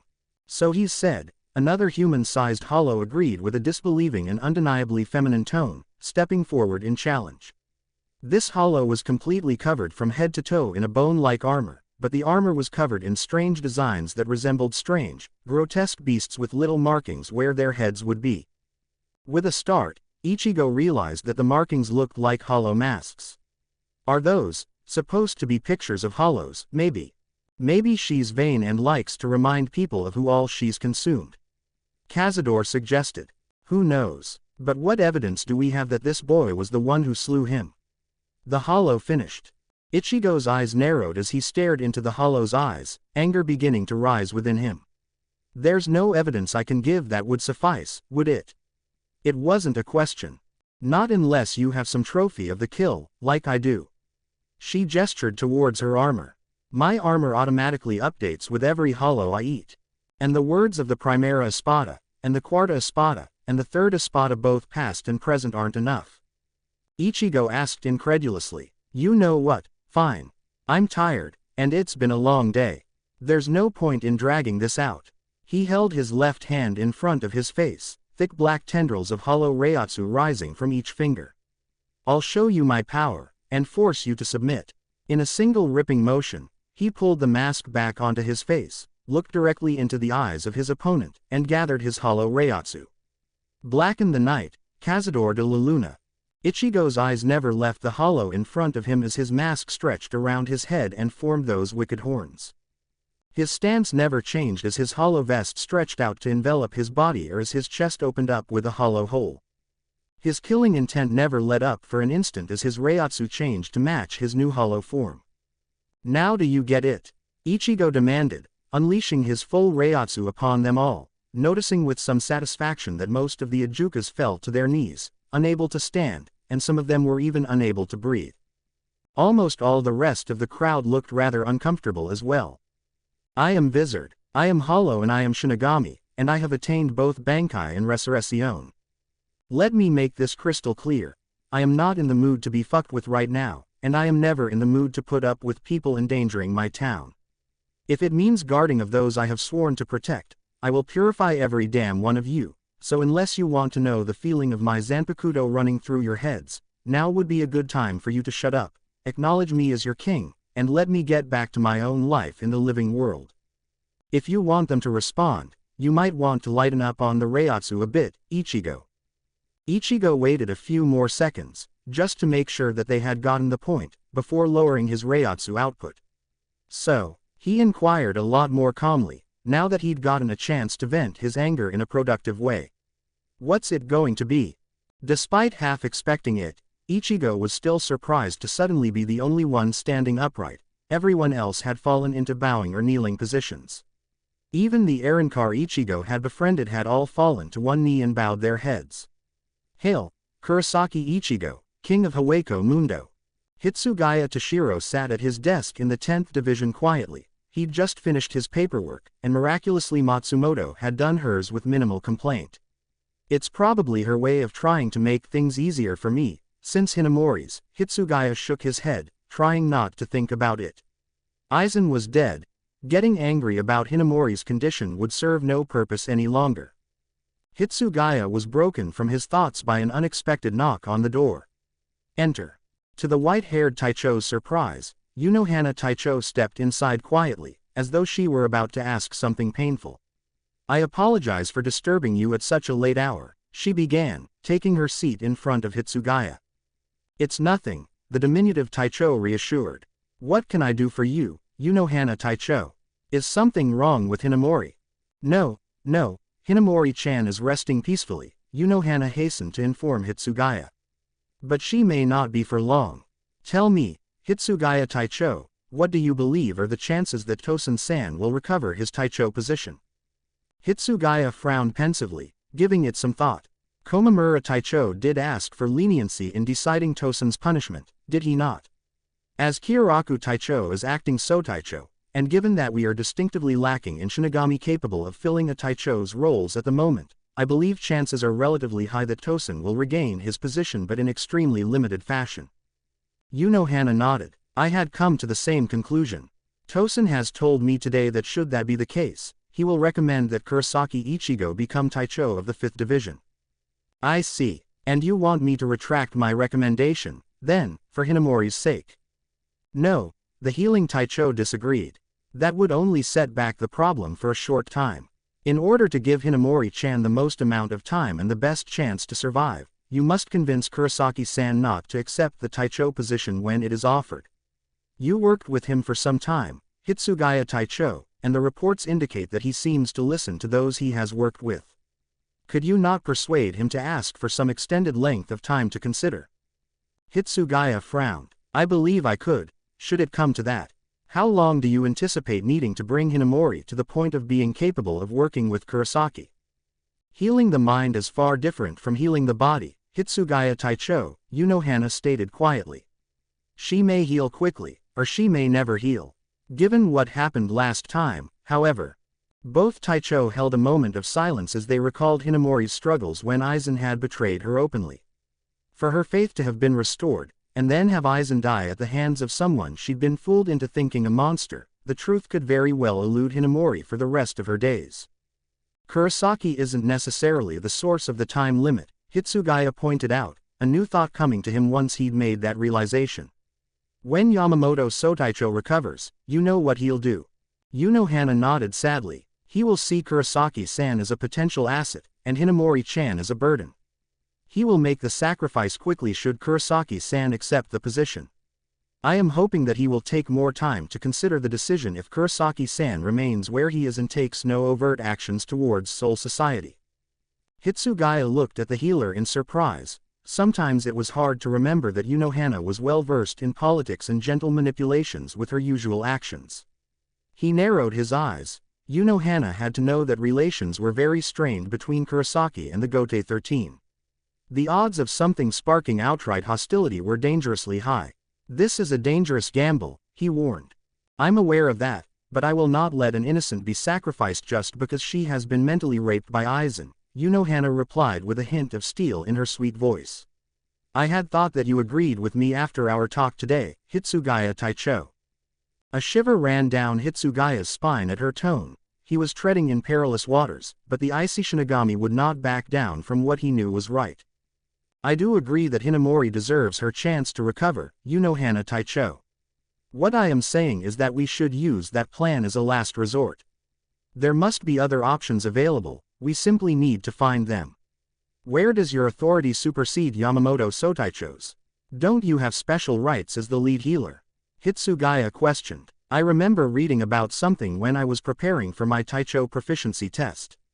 Yes, I have the right to declare a Shinigami medically unfit for duty, Hana agreed. Unfortunately, it only has provisions for physical trauma. Mental trauma is typically handled by the Shinigami in question's Taicho. And as Aizen is the reason for Hinamori's state. Hitsugaya frowned. That's a hole in the law that should be rectified. Unfortunately, it is not likely to be addressed for some time. Soul Society has more pressing issues, Hana informed her fellow Taicho matter-of-factly. As this is a rare event, it has a low priority. In any case, I have found no other option, which is why I came to you. I see. The Taicho in a child's body considered this for a few moments. I will have a talk with Kurosaki. Thank you. A sudden flare of Reiatsu from the 4th Division caught both of their attentions. Almost as soon as it had been released, it was silenced. Hinamori. They cried out in unison, leaping to their feet and flickering into Shunpo. They arrived together, rushing through the doors to where they'd felt the Reiatsu, only to see Hisagi crumpled to the floor, and Jin staggered against a wall and breathing heavily outside of Hinamori's door, holding his Zanpakuto at the ready, with blood dripping from the end. There was someone here. Who was it? Hitsugaya demanded as Hana quickly began another diagnostic scan of Jin. I don't know, Jin wheezed. Whoever it was, didn't speak.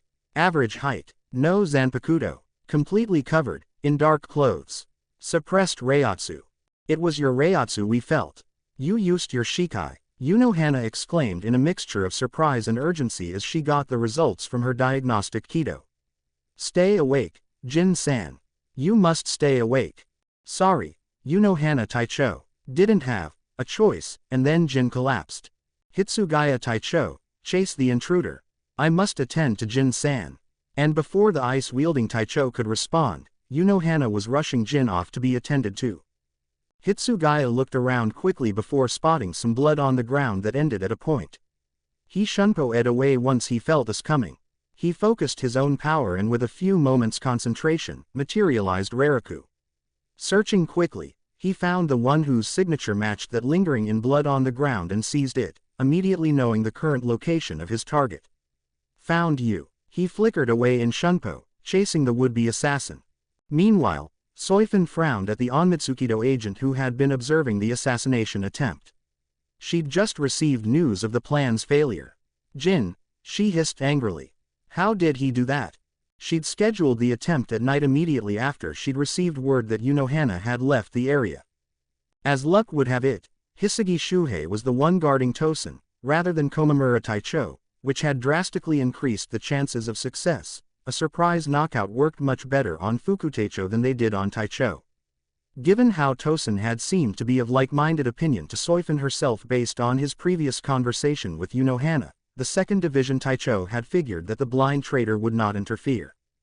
But Jin should have been asleep, and even had he not been asleep, he should not have been able to sense the agent with his still recovering powers, and even if he had managed that miracle, it was outright ludicrous to think that Jin would find the strength to leave the bed, call his Zanpakuto to him, and then use Shikai. But that was exactly what Jin had done. He'd paid for it, true, but Soifin's first and best attempt on Hinamori's life had been foiled. Now Soul Society would be on alert, security would be tightened, and all further attempts would be far more difficult. Soifin had half a mind to assassinate Jin next, should he survive the night, but his power was needed as a possible counter against Kurosaki. Against someone with the powers of a kami, Jin's Kamishini no Yari would be quite helpful. Kurosaki could hardly be expected to anticipate and block a spear through his heart from kilometers away. As it was, Soifin had just lost a good agent. The assassin she'd sent to kill Hinamori was under orders that if he should fail, then he was to consume a suicide pill in a nearby river.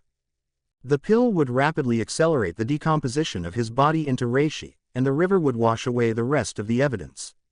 Just in case of such a scenario, the agent had also been ordered to wear clothing that would not associate him with the Onmitsukido, and all records of his existence had been removed. Soifin scowled as she sat heavily. Her next plan would require some critical thinking, and perhaps some creative opportunities. I need a distraction large enough and urgent enough to lure all the Taicho away, that also gives me some plausible deniability.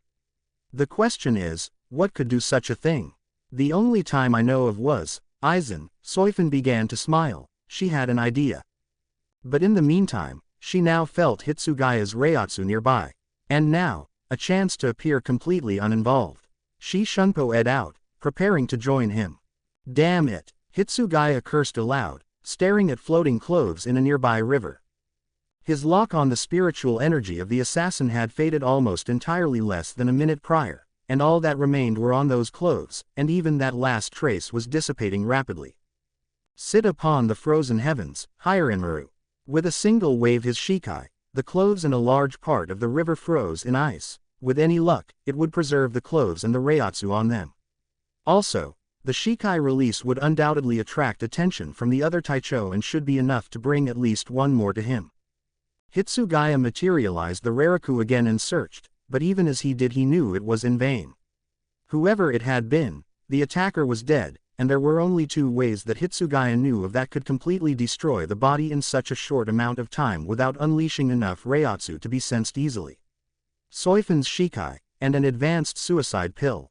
It had to have been a Shinigami, Hitsugaya thought with narrowed eyes. It was obviously an advanced form of shunpo. But who has the audacity to attempt to kill Hinamori when she's under the protection of so many Taicho? Hitsugaya thought back to Jin's description, trying to place what it reminded him of. Dark clothes, silent, suppressed Reiatsu, no Zanpakuto. His eyes widened. No Zanpakuto. Every Shinigami in the Gotei 13 carries their Zanpakuto. But then, what about Onmitsukido? They specialize in Hakuda. Hitsugaya frowned uneasily. He had no way to tell whether they were Onmitsukido clothes or not. Perhaps it would be a good idea to talk to Soifin. But if she was the one to kill him, then that could pose a problem as well. As if his thoughts had summoned her, he felt Soifin shunpo a few meters behind and to his left. Hitsugaya Taicho, I felt your Shikai just now. Is something wrong? Soifin Taicho, there was an attempt on Hinamori Fukuteicho's life approximately 10 to 15 minutes ago, the ice user explained quickly. I tracked the assassin using Rariku, but too late it seems. He gestured towards the frozen clothes. His body has been completely destroyed. Soifin inspected the clothes closely. These are similar to the uniforms of the militia branch of Onmitsukido. Please remove the ice, Hitsugaya Taicho, I need to examine the clothing more closely. Hitsugaya merely waved his sword and the ice shattered. Thank you. Soifun made a show of feeling the fiber before testing its weight and durability. This is definitely not one of my uniforms, she concluded. I believe someone may be trying to frame the Onmitsukido, and by extension, myself. Alternatively, this could have been a rogue, overenthusiastic Onmitsukido agent attempting to make certain that Aizen's influence over the Gote 13 is no more. I shall perform an inspection on my troops in the morning. Hitsugaya nodded in acknowledgement, watching as Soifun looked over the articles of clothing for something, even lightly sniffing it. There are no holes, she determined. Nor is there a scent of poison upon it, though it's possible that any traces of poison would have been washed away. Considering that when put together, these fabrics cover the entire body, it is likely that the perpetrator took an advanced suicide pill. I had come to the same conclusion, Hitsugaya agreed, slightly impressed by Soifun's display of investigative skill. Soifun frowned. Suicide pills of this level are not available to most Shinigami. The Onmitsukido have a stock commissioned from Kuretsuchi Taicho, but very few indeed have access to it. Please excuse me, Hitsugaya Taicho, I must check on them immediately. The 10th Division Taicho nodded swiftly, and Soifun picked up the faux uniform and shunpo-ed away. It was only after she was out of sight that she allowed herself a smirk. Perfect. Hitsugaya looked at the river, thoughts racing. If it wasn't one of the Onmitsukido, Kuretsuchi makes the suicide pill, but what Shinigami would do such a thing without his Zanpakuto? Whoever it was proved he or she was dedicated to killing Hinamori and only retreated once it was evident he would fail. But in such a case, it's counterproductive for a Shinigami to not bring his Zanpakuto, just in case. Unless it wasn't a Shinigami, but if it wasn't a Shinigami, then but maybe a mod soul in a Gigai. That was a very troubling thought. All the mod souls had been confiscated and destroyed, to the best of Soul Society's knowledge. The closest thing would be Nemu, Kuretsuchi's daughter, and Fukutecho, created from the combined technology of Gigai and Giken. Both Kuretsuchi and Urahara would have the ability to create a mod soul that could emulate Shinigami Shunpo. And they could both devise a suicide pill capable of destroying the body in Reiatsu. But why would one or both of them go after Hinamori?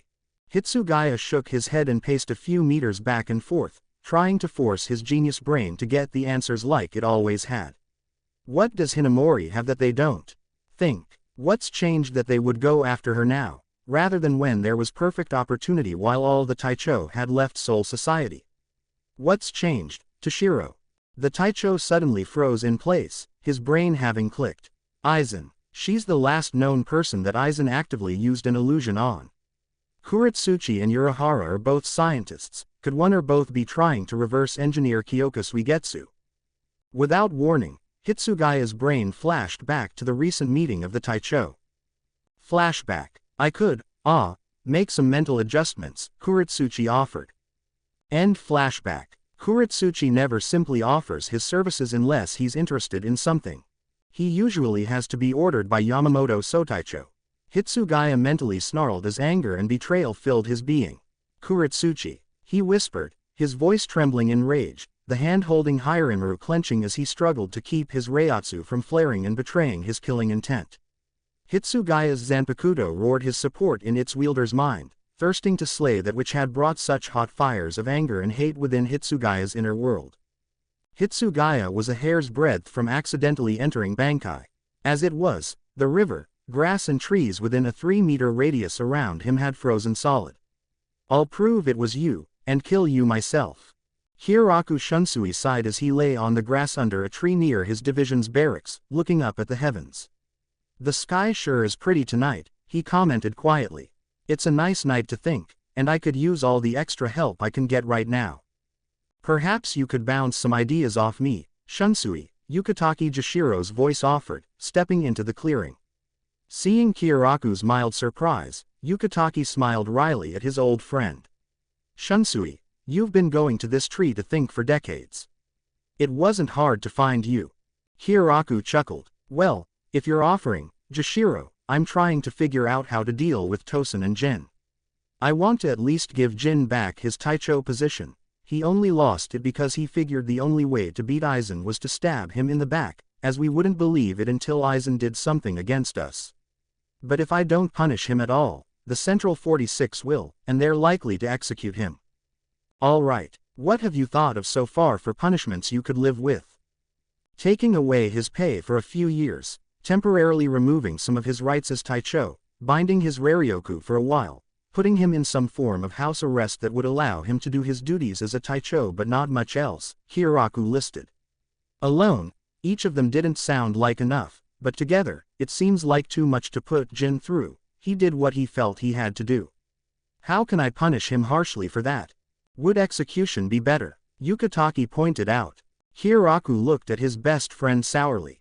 I hate it when you use logic while I'm having a moral crisis. Consider it comeuppance for not doing your own paperwork for Kami knows how long, Yukatake joked lightly. Seriously though, I think you might actually be doing Jin a favor if you combine those punishments. How do you mean? Well, it's not like anyone's going to trust him for a while, Yukatake reminded him. Putting him under house arrest except to do his job would protect both him and those who would harass him. True, Hiraku murmured thoughtfully. Taking away his source of income for a year isn't exactly going to hurt him, especially if you bind his Raryoku. Those with lower power don't eat as much, especially when they are not doing very much, so combining those with the house arrest cancels out realistically, but politically it appears as though you're punishing him very thoroughly, Yukatake finished. Hiraku broke out into a broad smile. Ah, what would I do without you? Be buried in a pit dug for you by all your previous conquests, reciting bad poetry as they pile dirt on you, the white-haired Taicho quipped instantly. Hey, I'll have you know my poetry is quite good. Hiraku protested, though the grin on his face betrayed his amusement. It certainly helped me with the girls back in the academy. That it did, Yukatake admitted. So, Jin is taken care of. What are your thoughts for Tosen? Well, there are three big issues, the easygoing acting Sotaicho replied. First, Tosen did betray us all for his own goals, which were decidedly anti-Soul Society. Secondly, Tosen went so far as to seek and gain the forbidden hollow powers. But thirdly, Komamura Taicho has asked for leniency and has given his word that while Tosen does despise the Central 46, he understands that times are changing and so too will our government. I'm inclined to grant Komamura's request, mostly because while Tosen does have his share of the blame, it was our government that drove him to it. Having Tosen with us will certainly bring the truth out to the Central 46 that simply having hollow powers does not make them hollows, Yukatake conceded. But there's something more to it, isn't there? Hiraku sighed again. Jashiro, you know the Kurosaki kid better than I do. Do you honestly think he'll attack Soul Society? Not unless he's provoked, Yukatake answered easily. And that's just it. Once the Central 46 convenes, don't you think they're going to be scared shitless by the idea of a wizard of Ichigo's power, especially since he can't be sensed if he doesn't want to be? Of course, they'll inquire about Ichigo's loyalty, and as soon as it comes out that he was taught by exiles, has Arankar and wizard friends, and has subverted our own forces into being loyal to him first. Yukatake paled, immediately getting the implications. The Central 46 would think he was gathering an army, and put us at war with him. Bingo. If we were lucky, the least he would do is pull an Aizen and slaughter all of them. There was no humor in Kiraku's normally playful expression as he looked Yukatake straight in the eyes. So I'm trying to avoid that, just as hard as I can. Kurosaki's allies would not look nearly so bad if he were part of Soul Society. We could spin it as Soul Society spies in external circles or something. That's my other big reason for letting Tosen regain his position. There's another chance of getting that last Taicho approval for making Kurosaki a part-time Taicho. But if that doesn't work, there's more than one way to do it. So I'm going to the living world tomorrow to persuade Kurosaki to take the Taicho proficiency test. Hopefully he listens to reason. If he agrees, I'm going to send Nanao-chan to him to teach him what he needs to know so he can pass, before the Central 46 convenes. Even if he fails, then it would still go a long way. What can I do to help? Yukatake asked seriously. Aside from finding a way to abolish the Central 46, Hiraku clarified, figure out a plausible reason for Ichigo not being technically a part of the Gote 13, just in case. Or create a crisis that extends our martial law a little longer so we can find a way out of this mess. Stepping through a garganta that opened above his house, Ichigo removed his Jillian mask and sighed tiredly. He'd left his orders that no hollow of any Manos class, Jillian, Ijukas, or Vasto Lord, were to enter Karakura town unless it were a dire emergency and his presence was needed. Anything needed in the meantime was to be handled through Ulquiorra, Nell, Stark and Haribel, who would contact him if necessary. Ichigo planned to make weekly visits to check on things for the time being. He was rather interested in how Stark was going to convert Las Noches into a hollow sanctuary. But right now, the Vizard just wanted to sleep. He'd woken up as Kurosaki Ichigo, Transcendent Vizard, and had somehow ended up as King of Hueco Mundo. What next? Ichigo mused humorlessly. Spirit King. Perhaps in time. I think he was kidding, Zangetsu. But I was not. We are far stronger, far more evolved than any Shinigami, Hollow, Vizard or Arrancar we have witnessed thus far. We defeated Aizen, whose ambition was to take the Spirit King's place. Are we not closer than any other being in existence? Ichigo groaned, climbing in through his window and re-entering his comatose body on the bed. That particular discussion could wait for another night. Ichigo had too many problems in the present to focus on the future just yet. Before he closed his eyes to succumb to sleep, however, he turned his head upwards and gave a fervent plea to any deity listening. Please, please, let tomorrow be dull and have nothing to do with spiritual matters. You do know that's probably not gonna happen, right? Ichigo sighed again as he rolled onto his side and closed his eyes. Yeah, I know. He felt Cazador shift a bit, as though coming to a decision. Alright, listen up. You've been a kick-ass king, Ichigo, so let me give you a little advice. Ichigo said nothing, but Cazador knew he had the Vizard's attention. You're too wary of letting your guard slip to enjoy being alone. Spend your time with those you trust to watch your back for you. Strangely enough, that made a level of sense to Ichigo. His problem was that he was physically on the edge all the time, ready for combat on a moment's notice. Since Ichigo was having difficulty finding relaxation alone, perhaps he would have better luck in a friendly game with his friends. Thanks, Cazador. I'll look into that. Ichigo got an impression of Cazador smirking at him, but the Vizard ignored his inner hollow in favor of finally getting some sleep. A dimension away, Kuritsuchi Mayuri grinned widely at the monitor in front of him in the 12th Division. How interesting. Chapter 36. Leadership. The morning following the incident, Unohana was exhausted. 3 times Jin had been almost stable, and 3 times his vitals had plummeted the instant she began to think he was out of danger. Jin's Raryoku had been overstressed and unstable due to Jin's forced use of Bankai with a life-threatening injury, and he'd essentially repeated the feat, this time with Shikai. A compounded Raryoku injury was extremely difficult to treat, as conventional healing Kido restored the patient's Raryoku and worked with it to heal the body. As Raryoku was quite literally a Shinigami's life force, such a method typically worked astoundingly well in keeping the patient alive while addressing the wound. But this time, the wound was not to Jin's body, but to his Raryoku itself. He'd overstressed his power, and it was beginning to fail to maintain his vital functions. Unohana had had to use her own Reiatsu and manually keep Jin alive until her Fukutecho, Katetsu Azain, had arrived to do the same, leaving Unohana able to perform the delicate procedure. It was difficult, very difficult, to guide someone else's power into a healing state, and there were several ways it could go horribly wrong. But Unohana had had centuries to perfect her healing prowess, and so when she left the operating room that morning, she was tired but triumphant. Jin would survive. Just to be sure he would not risk compounding his condition another time over, Unohana had also put him into a medical coma that would last for the next several days unless removed prematurely. The next pressing issue was Hinamori. It was clearly apparent that her life was truly in danger, by Kurosaki Ichigo or by some unknown entity was unclear, but in either case additional precautions were warranted. Though Unohana was still certain that Kurosaki and his group were not behind the assassination attempt, a sliver of doubt had wriggled its way into her mind. Was Hinamori-chan right? Is Kurosaki after her? She resolved to speak with Hitsugaya Taicho at the earliest opportunity and determine what he had discovered. In the meantime, she needed to arrange better protection. Whoever it was had apparently effortlessly surprised and knocked out Hisagi Fukutecho, and would have succeeded in killing Hinamori-chan had Jin-san not performed his self-mutilating act of protection. But considering that it was simply not practical to have a Taicho guarding her full-time, Tosin was an exception, as with his hollow powers and Taicho-level abilities, it was simply asking for trouble to not place a high-level guard. The protections would have to be based in Kido. For now, however, Hana could not afford to leave Hinamori alone. Azane-chan. Hi, Taicho. The Fukuteicho responded instantly. Kotetsu Azane was tired as well, but she was also aware that there were many things that had to be done before she could rest.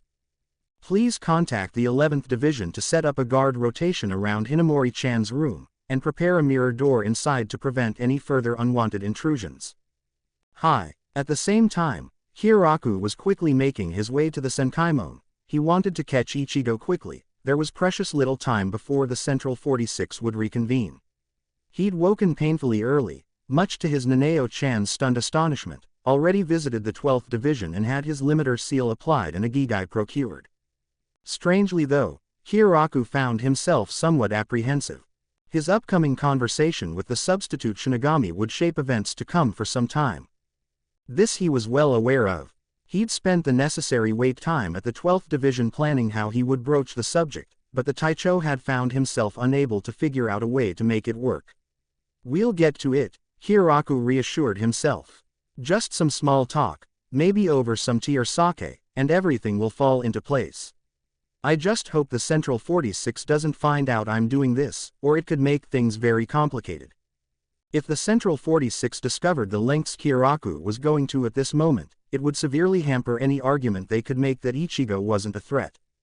Hiraku, as acting Sotaicho, by all rights should have simply summoned Ichigo to Soul Society if Ichigo were a respectable member of the Gote 13.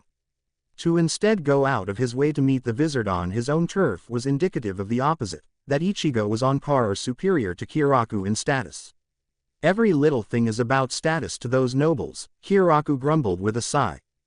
But it was unfortunately the truth.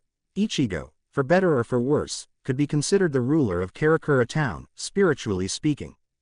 No one knew whether Soul Society could or would even attempt to enforce anything if Ichigo put his foot down, especially with his transcendent strength. Worse still, as Hitsugaya Taicho had pointed out during their meeting the other night, Ichigo had several perfectly valid reasons to hate Soul Society. What it came down to was that the two of them would be discussing relations between Soul Society and Ichigo's group.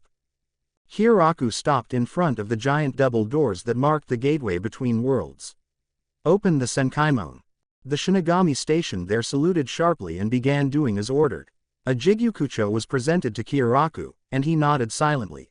The Jigyukucho would allow him to go directly to the living world without having to make his way through the Dongai.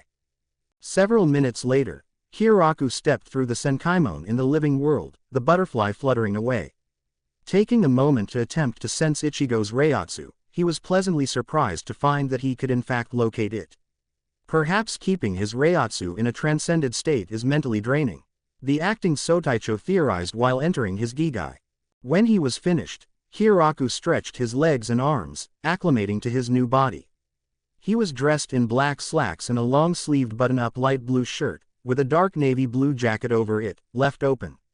He had foregone a hat this time on the 12th Division's suggestion, so instead a long, colorful scarf adorned his neck, with reds and yellows as the prominent hues. Fully adjusted, Hiraku set off at a brisk walk. Ichigo was just finishing breakfast with the rest of his family when he sensed a familiar presence heading his way. But it was not so familiar that he knew who it was immediately, nor if they were friendly or otherwise. It was a Shinigami, that was for certain, but Ichigo couldn't tell anything else. He sighed. Of course, I can't get a single day to myself without something spiritual. Might as well get used to it, Ichigo. I don't think that's ever gonna change. Ichigo gave a mental glare at his hollow half before getting up from the table, turning to face the doorway. Thanks for breakfast, Yuzu. His little sister smiled warmly. I'm glad you liked it, Ichi-ni. Then she saw Ichigo's expression. Is something wrong? Ichigo's eyes didn't leave the door. Just an unwanted visitor coming our way. Stay inside for another few minutes. Is it a hollow? Yuzu whispered. The wizard suddenly realized that he was accidentally scaring his sister. No, it's one of the good guys, the Shinigami. Then why is the Shinigami unwanted? Ichigo blinked. Yuzu was still too young and too naive to understand all the nuances of complicated relationships. He was about to open his mouth, but Karen interrupted with a half-bored, half-irritated expression on her face, her eyes closed as if trying to ward off stupidity. Yuzu, the Shinigami is coming to see Ichigo, meaning that something stupid has happened or is going to happen and they probably want help. She opened one eye and gave her fraternal twin a, "You should already know this, look." So while the Shinigami is a good guy, Ichigo doesn't want him visiting because that means more trouble. "Ooh," Yuzu acknowledged, nodding her head. "Stay out of trouble, Ichi-ni." "I'll try," Ichigo agreed, impressed at how Karen had succinctly explained the basics of his working relationship with most of the Shinigami forces in a way that Yuzu could work with. He headed for the door, picking up his school bag and slinging it over his shoulder. "See y'all later. Have a good day, Ichi-ni." Karen merely waved an acknowledgement, but Ichigo knew she wished him well too. As soon as he had left the house, Ichigo's expression changed as he put on his typical scowl, eyes serious. He was half tempted to simply put his Reiatsu in its transcended state and evade the Shinigami for the rest of the day, but Ichigo knew he would have to deal with them at some point. Instead, Ichigo began walking towards the presence. Several minutes later, he spotted the Shinigami in question, though he was hard to recognize without his pink haori and straw hat. "Kyoraku Taicho." "Kurosaki-san," Kyoraku greeted warmly, before his voice lowered. "I apologize for interrupting what must be a busy schedule, but this is rather urgent. Is there someplace we can sit and talk privately? I expect our conversation may take some time." "Ah," Ichigo thought quickly, momentarily lamenting how his teacher was going to kill him for skipping school again. Then again, "Follow me." Ichigo led the Shinigami Taicho back to his home and asked him to wait momentarily. Quickly going up to his room and opening the closet, Ichigo was entirely unsurprised to see a sleeping lion plush atop Rukia's mattress. He poked him in the eye. "Ow, Ichigo, what the?" Kon shut up immediately upon seeing how serious Ichigo was. "Kon, I need you to go to school for me today. No crazy antics this time," he warned. "Fine, but I expect to see Rukia soon." Ichigo gently pressed his Shinigami badge against the plush, popping out the green pill form of the mod soul, and then quickly tossed it into his own mouth. A moment later, he emerged from his body in his soul form, with Kon in control of his body. Before the substitute could open his mouth to threaten Kon with what he would do if the mod soul misbehaved, Kon merely sighed and waved his hand. I know. If I do something that gets you in trouble, I get the Bostov treatment again. See ya, Ichigo." With that, the mod soul leapt out the window, closely followed by Ichigo himself. "Sorry about the wait," Ichigo apologized to Kyoraku as Kon ran to school. "I don't normally have much use for my Gikongan, so I don't bother to keep him around." "It's no problem," Kyoraku waved away easily. "I understand entirely. I'm afraid I don't have a private office or anything like that, but my home and Inoue's home have become the traditional meeting places for when we need to work with Soul Society," Ichigo explained as he opened the door to his home again. "We should have enough privacy here. Not to mention, I am not showing him the Vizard warehouse, and I think he might have a problem with Urahara's shop." As fortune would have it, Yuzu and Karen had left for school before Ichigo and Kyoraku had arrived, and Isshin was already busy in the clinic, leaving the Vizard and Shinigami to meet in private. Ichigo moved into the kitchen to heat the kettle for some tea, and then sat across from Kyoraku at the table. "So, why are you here?" Ichigo asked directly, hoping to get to the point. "If something happened, Soul Society normally sends Renji or Rukia. The way I understand it, you're one of the most respected and senior Taicho, so why are you here in person?" Kyoraku was taken aback by Ichigo's abrupt directness, but took it as an opportunity to speak candidly. "The reason I'm the one here, rather than Abarai Renji or Kuchiki Rukia, is due to the situation at hand. There is what many would consider a problem, and unfortunately for all sides concerned, the many are Soul Society's government. That problem, is you." The Vizard narrowed his eyes. "And just how is that?" Kyoraku coughed politely, hiding his discomfort about Ichigo's suddenly intimidating expression. "Ah, what do you know about Soul Society's government? There is the Gote 13, made up 13 divisions, all of which have Taicho, and they all answer to the Sotaicho. There's a Kido core, and the Onmitsu Kido, which I don't know anything about. I know that everyone obeys a group of people called the Central 46, who supposedly got their authority directly from the Spirit King according to Aizen. The Central 46 attempted to kill the Vizard 100 years ago when they accidentally gained hollow powers, and were killed by Aizen so he could try to execute Rukia by Sokyoku, Ichigo summarized.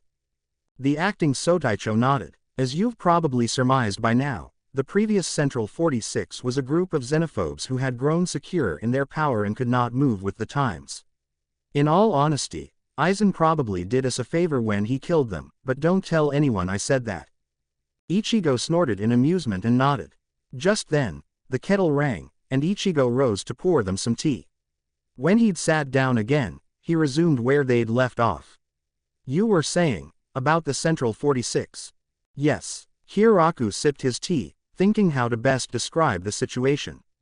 While Aizen was a threat, the Gote 13 took over control of Soul Society. But now that Aizen is dead, we have to put our affairs in order and give control back to the new Central 46. But, given the history of the Central 46, you're worried they'll overreact to hearing about me, Ichigo stated bluntly, setting down his own tea. Shinigami with hollow powers, strong enough to kill Aizen when none of the rest of you could. If they're even close to as xenophobic or power-hungry as their predecessors, then they would order you to execute me by any means necessary, wouldn't they? Sadly, yes, Hiraku agreed. Kurosaki-san, you have many supporters in Soul Society, amongst nobles and Taicho and officers alike. The Vizard are your allies, and you have friends in Hueco Mundo as well as your group of empowered humans. To put it bluntly, politically it looks like you're gathering an army, and that scares a lot of people. You're simply too strong, and it's unreasonable and frankly impossible for us to seal your power away, since you've transcended our understanding. You wouldn't be here if you didn't have some solution, Ichigo observed with narrowed eyes. We need a way for you to appear as though you're loyal to Soul Society, Hiraku explained. It increases the chances of the Central 46 being lenient as they'll see your supporters as to their benefit. Get to the point. As you wish. Hiraku set down his tea and looked his companion directly in the eyes. I want you to become Taicho of the 5th Division. Ichigo stared at the Taicho disbelievingly. You can't be serious. I am very serious, Kurosaki-san. If the Central 46 gives the order to have you killed, many of the Gote 13 will rebel. Others will not and would stop at nothing to have you killed. Soul Society and Karakura would become a battlefield. Having just fought a war, Kurosaki-san, are you really so eager to enter another? I should be asking you the same question, Ichigo said dangerously. Is Soul Society really so eager as to challenge someone whose power is beyond their comprehension, with an army at his back? I will not tolerate a threat to my home. Of course not, and no one expects you to, Hiraku denied quickly, carefully watching Ichigo's eyes. Black tendrils were beginning to creep along his left eye, overtaking the normal white. He's angry, and defensive. But I have to make him understand. But we answer to the Central 46, and they do not understand the horror of war, nor do I think they will understand that you do not pose a threat to our home. Closing his eyes, Ichigo took a deep, calming breath and forced himself to relax in his chair. After another few moments, he decided what his next question should be. He opened his eyes, and Kiraku was relieved that they were back to normal. Why not just abolish the Central 46? You've been doing fine without them, right? It's a question I've considered myself, the acting Sotaicho concurred, glad that the topic had strayed away from war. He took another sip of tea before continuing.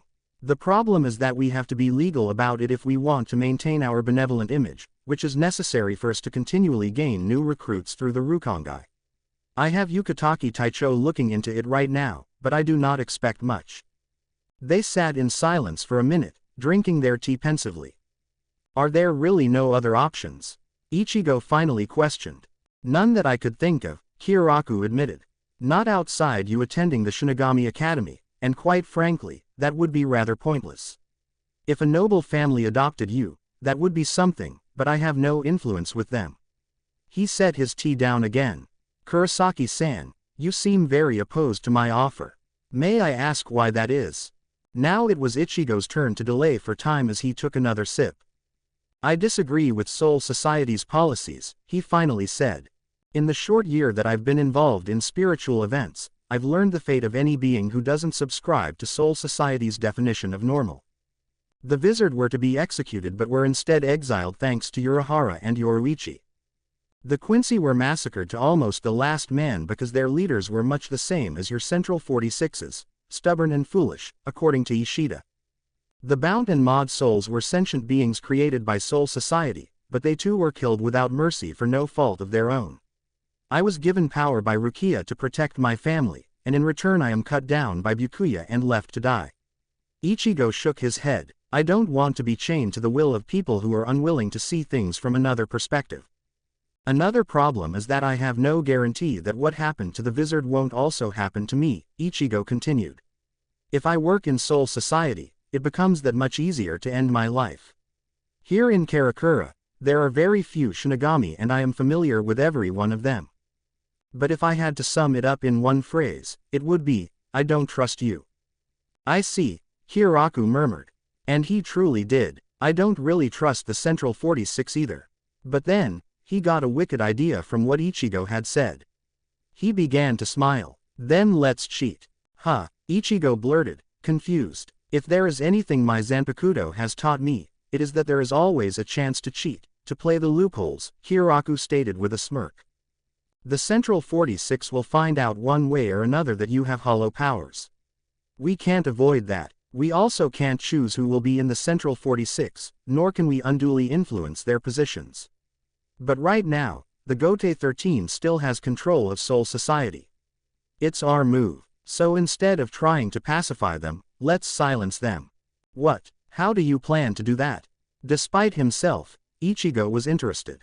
Hiraku's smirk just grew bigger. This is going to be fun. We change the rules.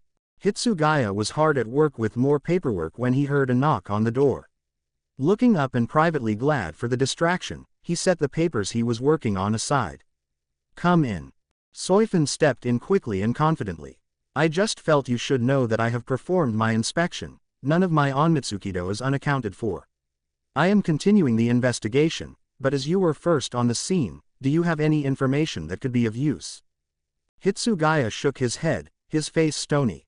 The only information I have that you may not know is that the perpetrator did not carry his Zanpakuto.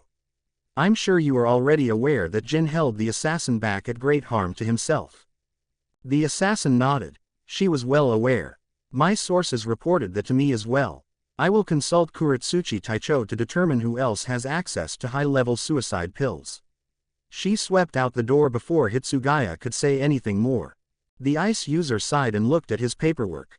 Soifun's visit had reawakened the emotions of the previous night to a lesser degree, but Hitsugaya knew he couldn't continue his work. I won't be able to focus. I should see Hinamori, see how she is. And tell Unohana Taicho what happened last night, in any case. He stood and quietly left, taking his time on his walk to the 4th Division so he could cool his head a little. I'll drop by the 12th Division later so I can get my seal and Gigai to go talk to Kurosaki. Several minutes later, Hitsugaya entered the 4th Division barracks, and immediately spotted one of the people he wanted to speak with. Unohana Taicho. The head healer turned towards him and Hitsugaya found himself in a private room almost before he could blink. What happened last night? She asked quickly. The assassin committed suicide before I could reach him, using a pill that dissolved his body entirely, Hitsugaya informed. Soifun is interrogating Kuretsuchi to determine who all has access to them.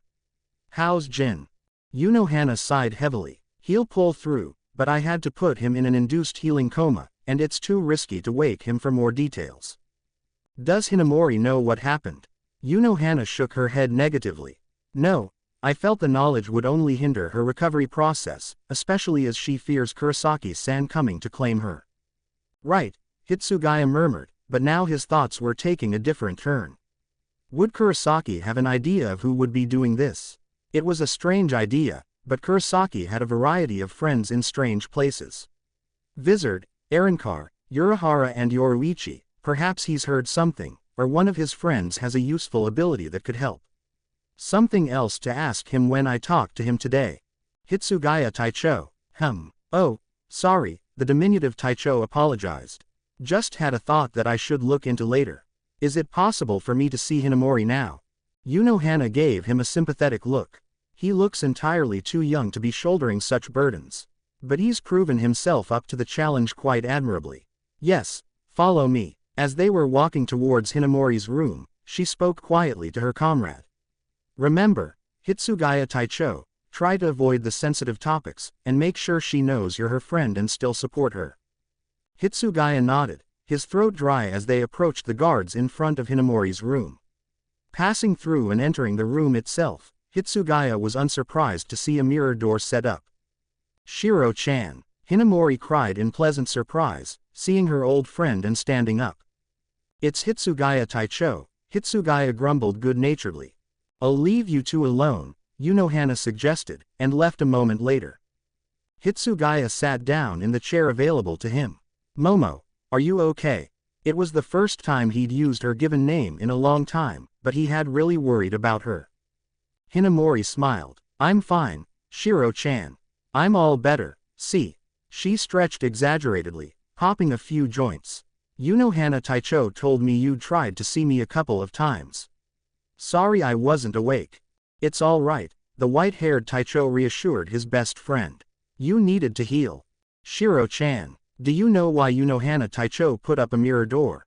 Hinamori asked concernedly. Did something happen? She told me that you were afraid that Kurosaki was going to come get you, Hitsugaya related. The mirror door is probably for your benefit. Kurosaki has almost no experience in Kido, and the amount of power he'd need to break it would be easy to detect and intercept, so it's the perfect defense. Nothing he'd said was a lie. The mirror door was for her benefit, and it was a good defense against Kurosaki. But he still felt a twinge of guilt for omitting the attempt on her life last night. Ah, that does make me feel better, Hinamori admitted. So, what's new? Well, Matsumoto actually did all of her paperwork for a change the other night. Hinamori gasped aloud. Really? I was pretty surprised too, Hitsugaya agreed, drawing her into the intrigue and away from troubling topics. I've been thinking about it but I can't come up with any good ideas on what changed. I really need to know so I know whether it was a one-time thing or if she's finally being a little responsible. Can you think of anything that it could be? Well, meanwhile, Soifun was talking to Kuretsuchi Taicho, who seemed rather disinterested. I need to know who has access to those suicide pills. Which suicide pills? Mayuri asked dispassionately, still staring at his computer screen. The body disintegrating type. You'll need to be a little more specific. Soifun couldn't believe the man was being so unhelpful. And when she thought about it, she felt a wave of disgust for the scientist. He'd created more than one type of body disintegrating suicide pills. Well, I don't have any more specifics, Soifun snapped. All I know is that the man's body was completely disintegrated, with his clothes left in a river. Ah, the clothes were left untouched. One of the earlier versions, then, Mayuri decided. Nemu. Hi, the quiet girl responded emotionlessly. Fetch the records for who has access to our suicide pills, types 1076 to 1312. Hi, Taicho. She left the room immediately. 237 types of body disintegrating suicide pills. Soifun thought in disbelief. And he knows them well enough to simply spout the numbers. Now then, Soifun Taicho, I do believe I have information you would be interested in hearing, Mayuri brought up with a smile, finally turning from his monitor. It appears that Kurosaki Ichigo left the living world for a few hours last night by way of Garganta. Hardly surprising. He was probably visiting the Arankar who worked with us against Aizen, Soifun replied, completely uninterested. She'd anticipated that happening sooner or later. There is more, however. In the aftermath of the fight with Aizen, there is a great deal of leftover Raryoku in the air of Karakura. Accordingly, there had been a few jillion appearances in Karakura, which were promptly taken care of. However, not one Manos class hollow has appeared since Kurosaki left. That caught Soifun's interest. Do you think perhaps he went on a hunting mission? It's possible, probable, even, Mayuri assessed. I'm curious what happens if a wizard eats hollows like they do. I also want to know whether he prefers eating them or simply purifying them like any other Shinigami. Next time you spy on him, let me know and I'll give you a monitoring device for you to subtly plant. Very well. Inwardly, Soifun was quite pleasantly surprised. You've found something that works even if his Reiatsu is in its transcended state.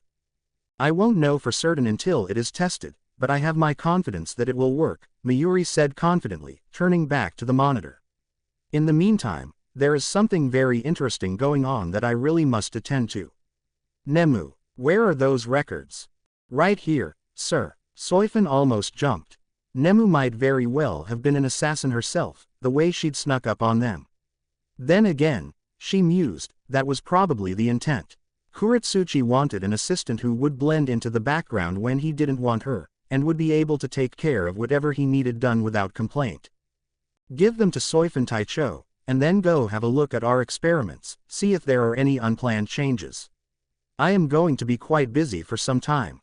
Hi. Nemu quietly gave Soifun Taicho the records before walking off, just as silently as before. Just what exactly is so terribly interesting? Soifun couldn't help but ask, seeing Mayuri's devoted expression. Oh, nothing you'd be concerned about. It appears that hell is moving closer to the living world in Hueco Mundo, which is unusual enough to be interesting. That doesn't happen unless there has been a large influx of hellbound souls. I'm busy calculating the possible effects on the other known dimensions. Could the residents of hell make their way into the living world? Soifun asked. While I imagine there must be a way, there's been no recorded case of that ever happening, so the chances are slim, Mayuri answered in a bored voice. I suppose a Shinigami could enter hell and return with one of them, but not only is it forbidden to enter hell, all the records on how to do so have been destroyed to prevent the attempt. Only the Sotaicho knows how, just in case, and I have yet to convince him to share the secret. A shame, too, I would so like to run some experiments on them. His eyes lit up. Oh, perhaps this latest development will help persuade him. I will need more data. Mayuri never noticed that Soifun had already left. That's interesting indeed, Kuretsuchi, Soifun thought to herself. That's an option I didn't know existed earlier. If Kurosaki threatens Soul Society, then perhaps I can persuade Yamamoto Sotaicho to reveal how to open the gates of hell, and simply trap Kurosaki in there. That would be far simpler, and probably less risky, than using his mother as blackmail for any length of time. I swear I will come at you with all of my power. Soifun shivered at the haunting memory of Kurosaki's pledge. Of course, it would still be far better to have Kurosaki working for Soul Society, if only I can get Hinamori out of the way. She stopped cold in her tracks, narrowing her eyes. Hinamori doesn't need to die, just be rendered powerless until she's ready to work with the rest of Soul Society again. The maggot's nest would work well, but she's well known and of high rank, and the nest isn't meant to be common knowledge. In the next meeting I'll suggest binding her powers until such time as she can work with Kurosaki. She decided that would be her primary plan for the time being, though she would not neglect her backup plans, just in case. Hitsugaya stood, feeling much better about the day. Hinamori had brightened his spirits considerably. And, much to his surprise, she hadn't once mentioned Aizen or Kurosaki after the initial question. I'm sorry to go, Momo, but... Yeah, I know, Hinamori agreed. Duty calls. It always does. I'll try to come by tonight after dinner, if that's all right. Sure, I'm always glad to see you, Shiro-chan. Hitsugaya gave her an exasperated look. How many times do I have to tell you, it's Hitsugaya Taicho? You'll always be my Shiro-chan, Hitsugaya-kun, Hinamori said quietly. The icy Taicho melted a little.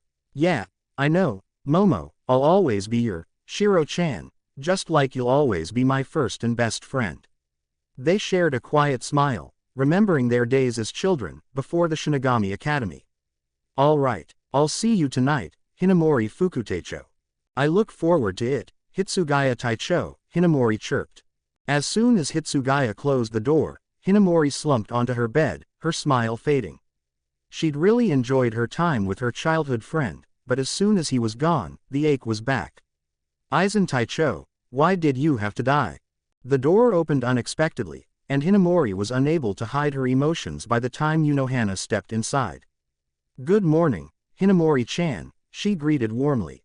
Seeing the expression on her patient's face, her smile wavered a little. Did you not enjoy your time with Hitsugaya Taicho?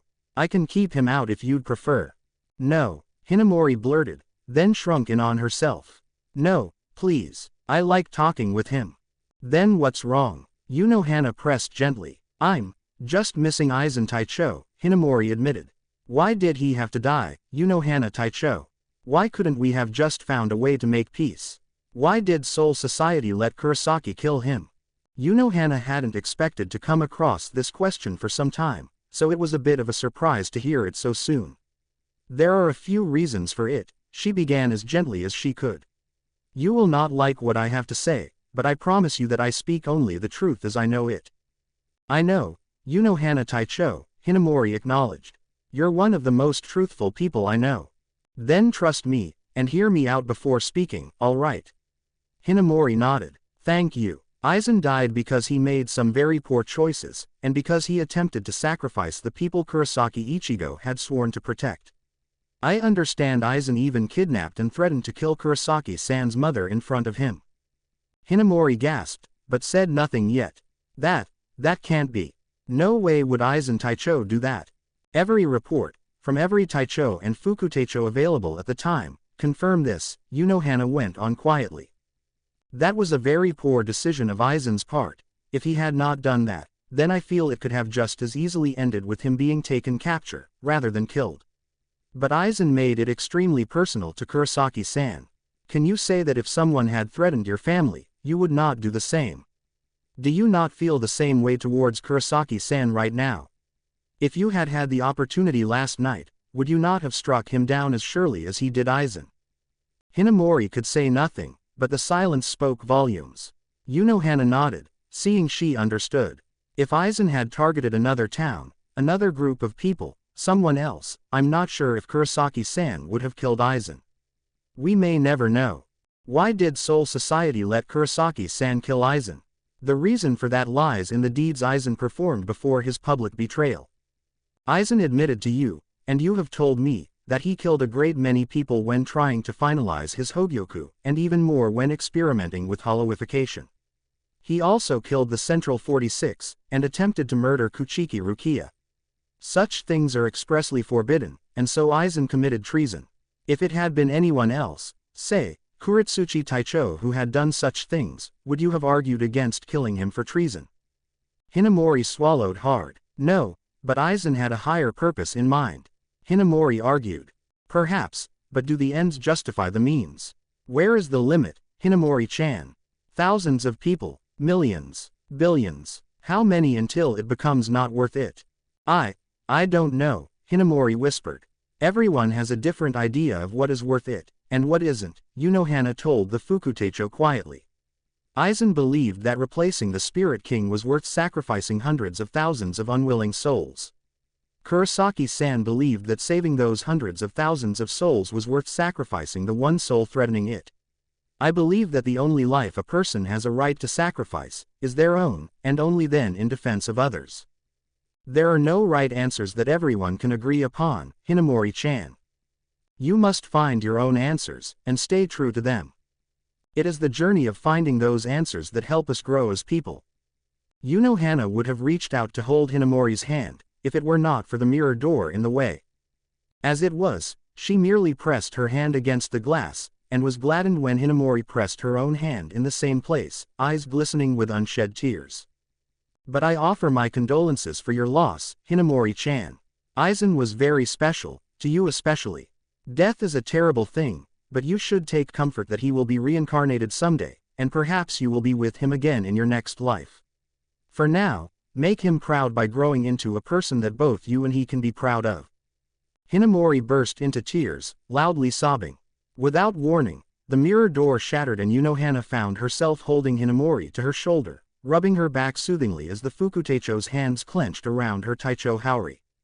Thank you for watching. If you enjoyed the video, be sure to like, comment and subscribe, as well as checking out the author on fanfiction.net.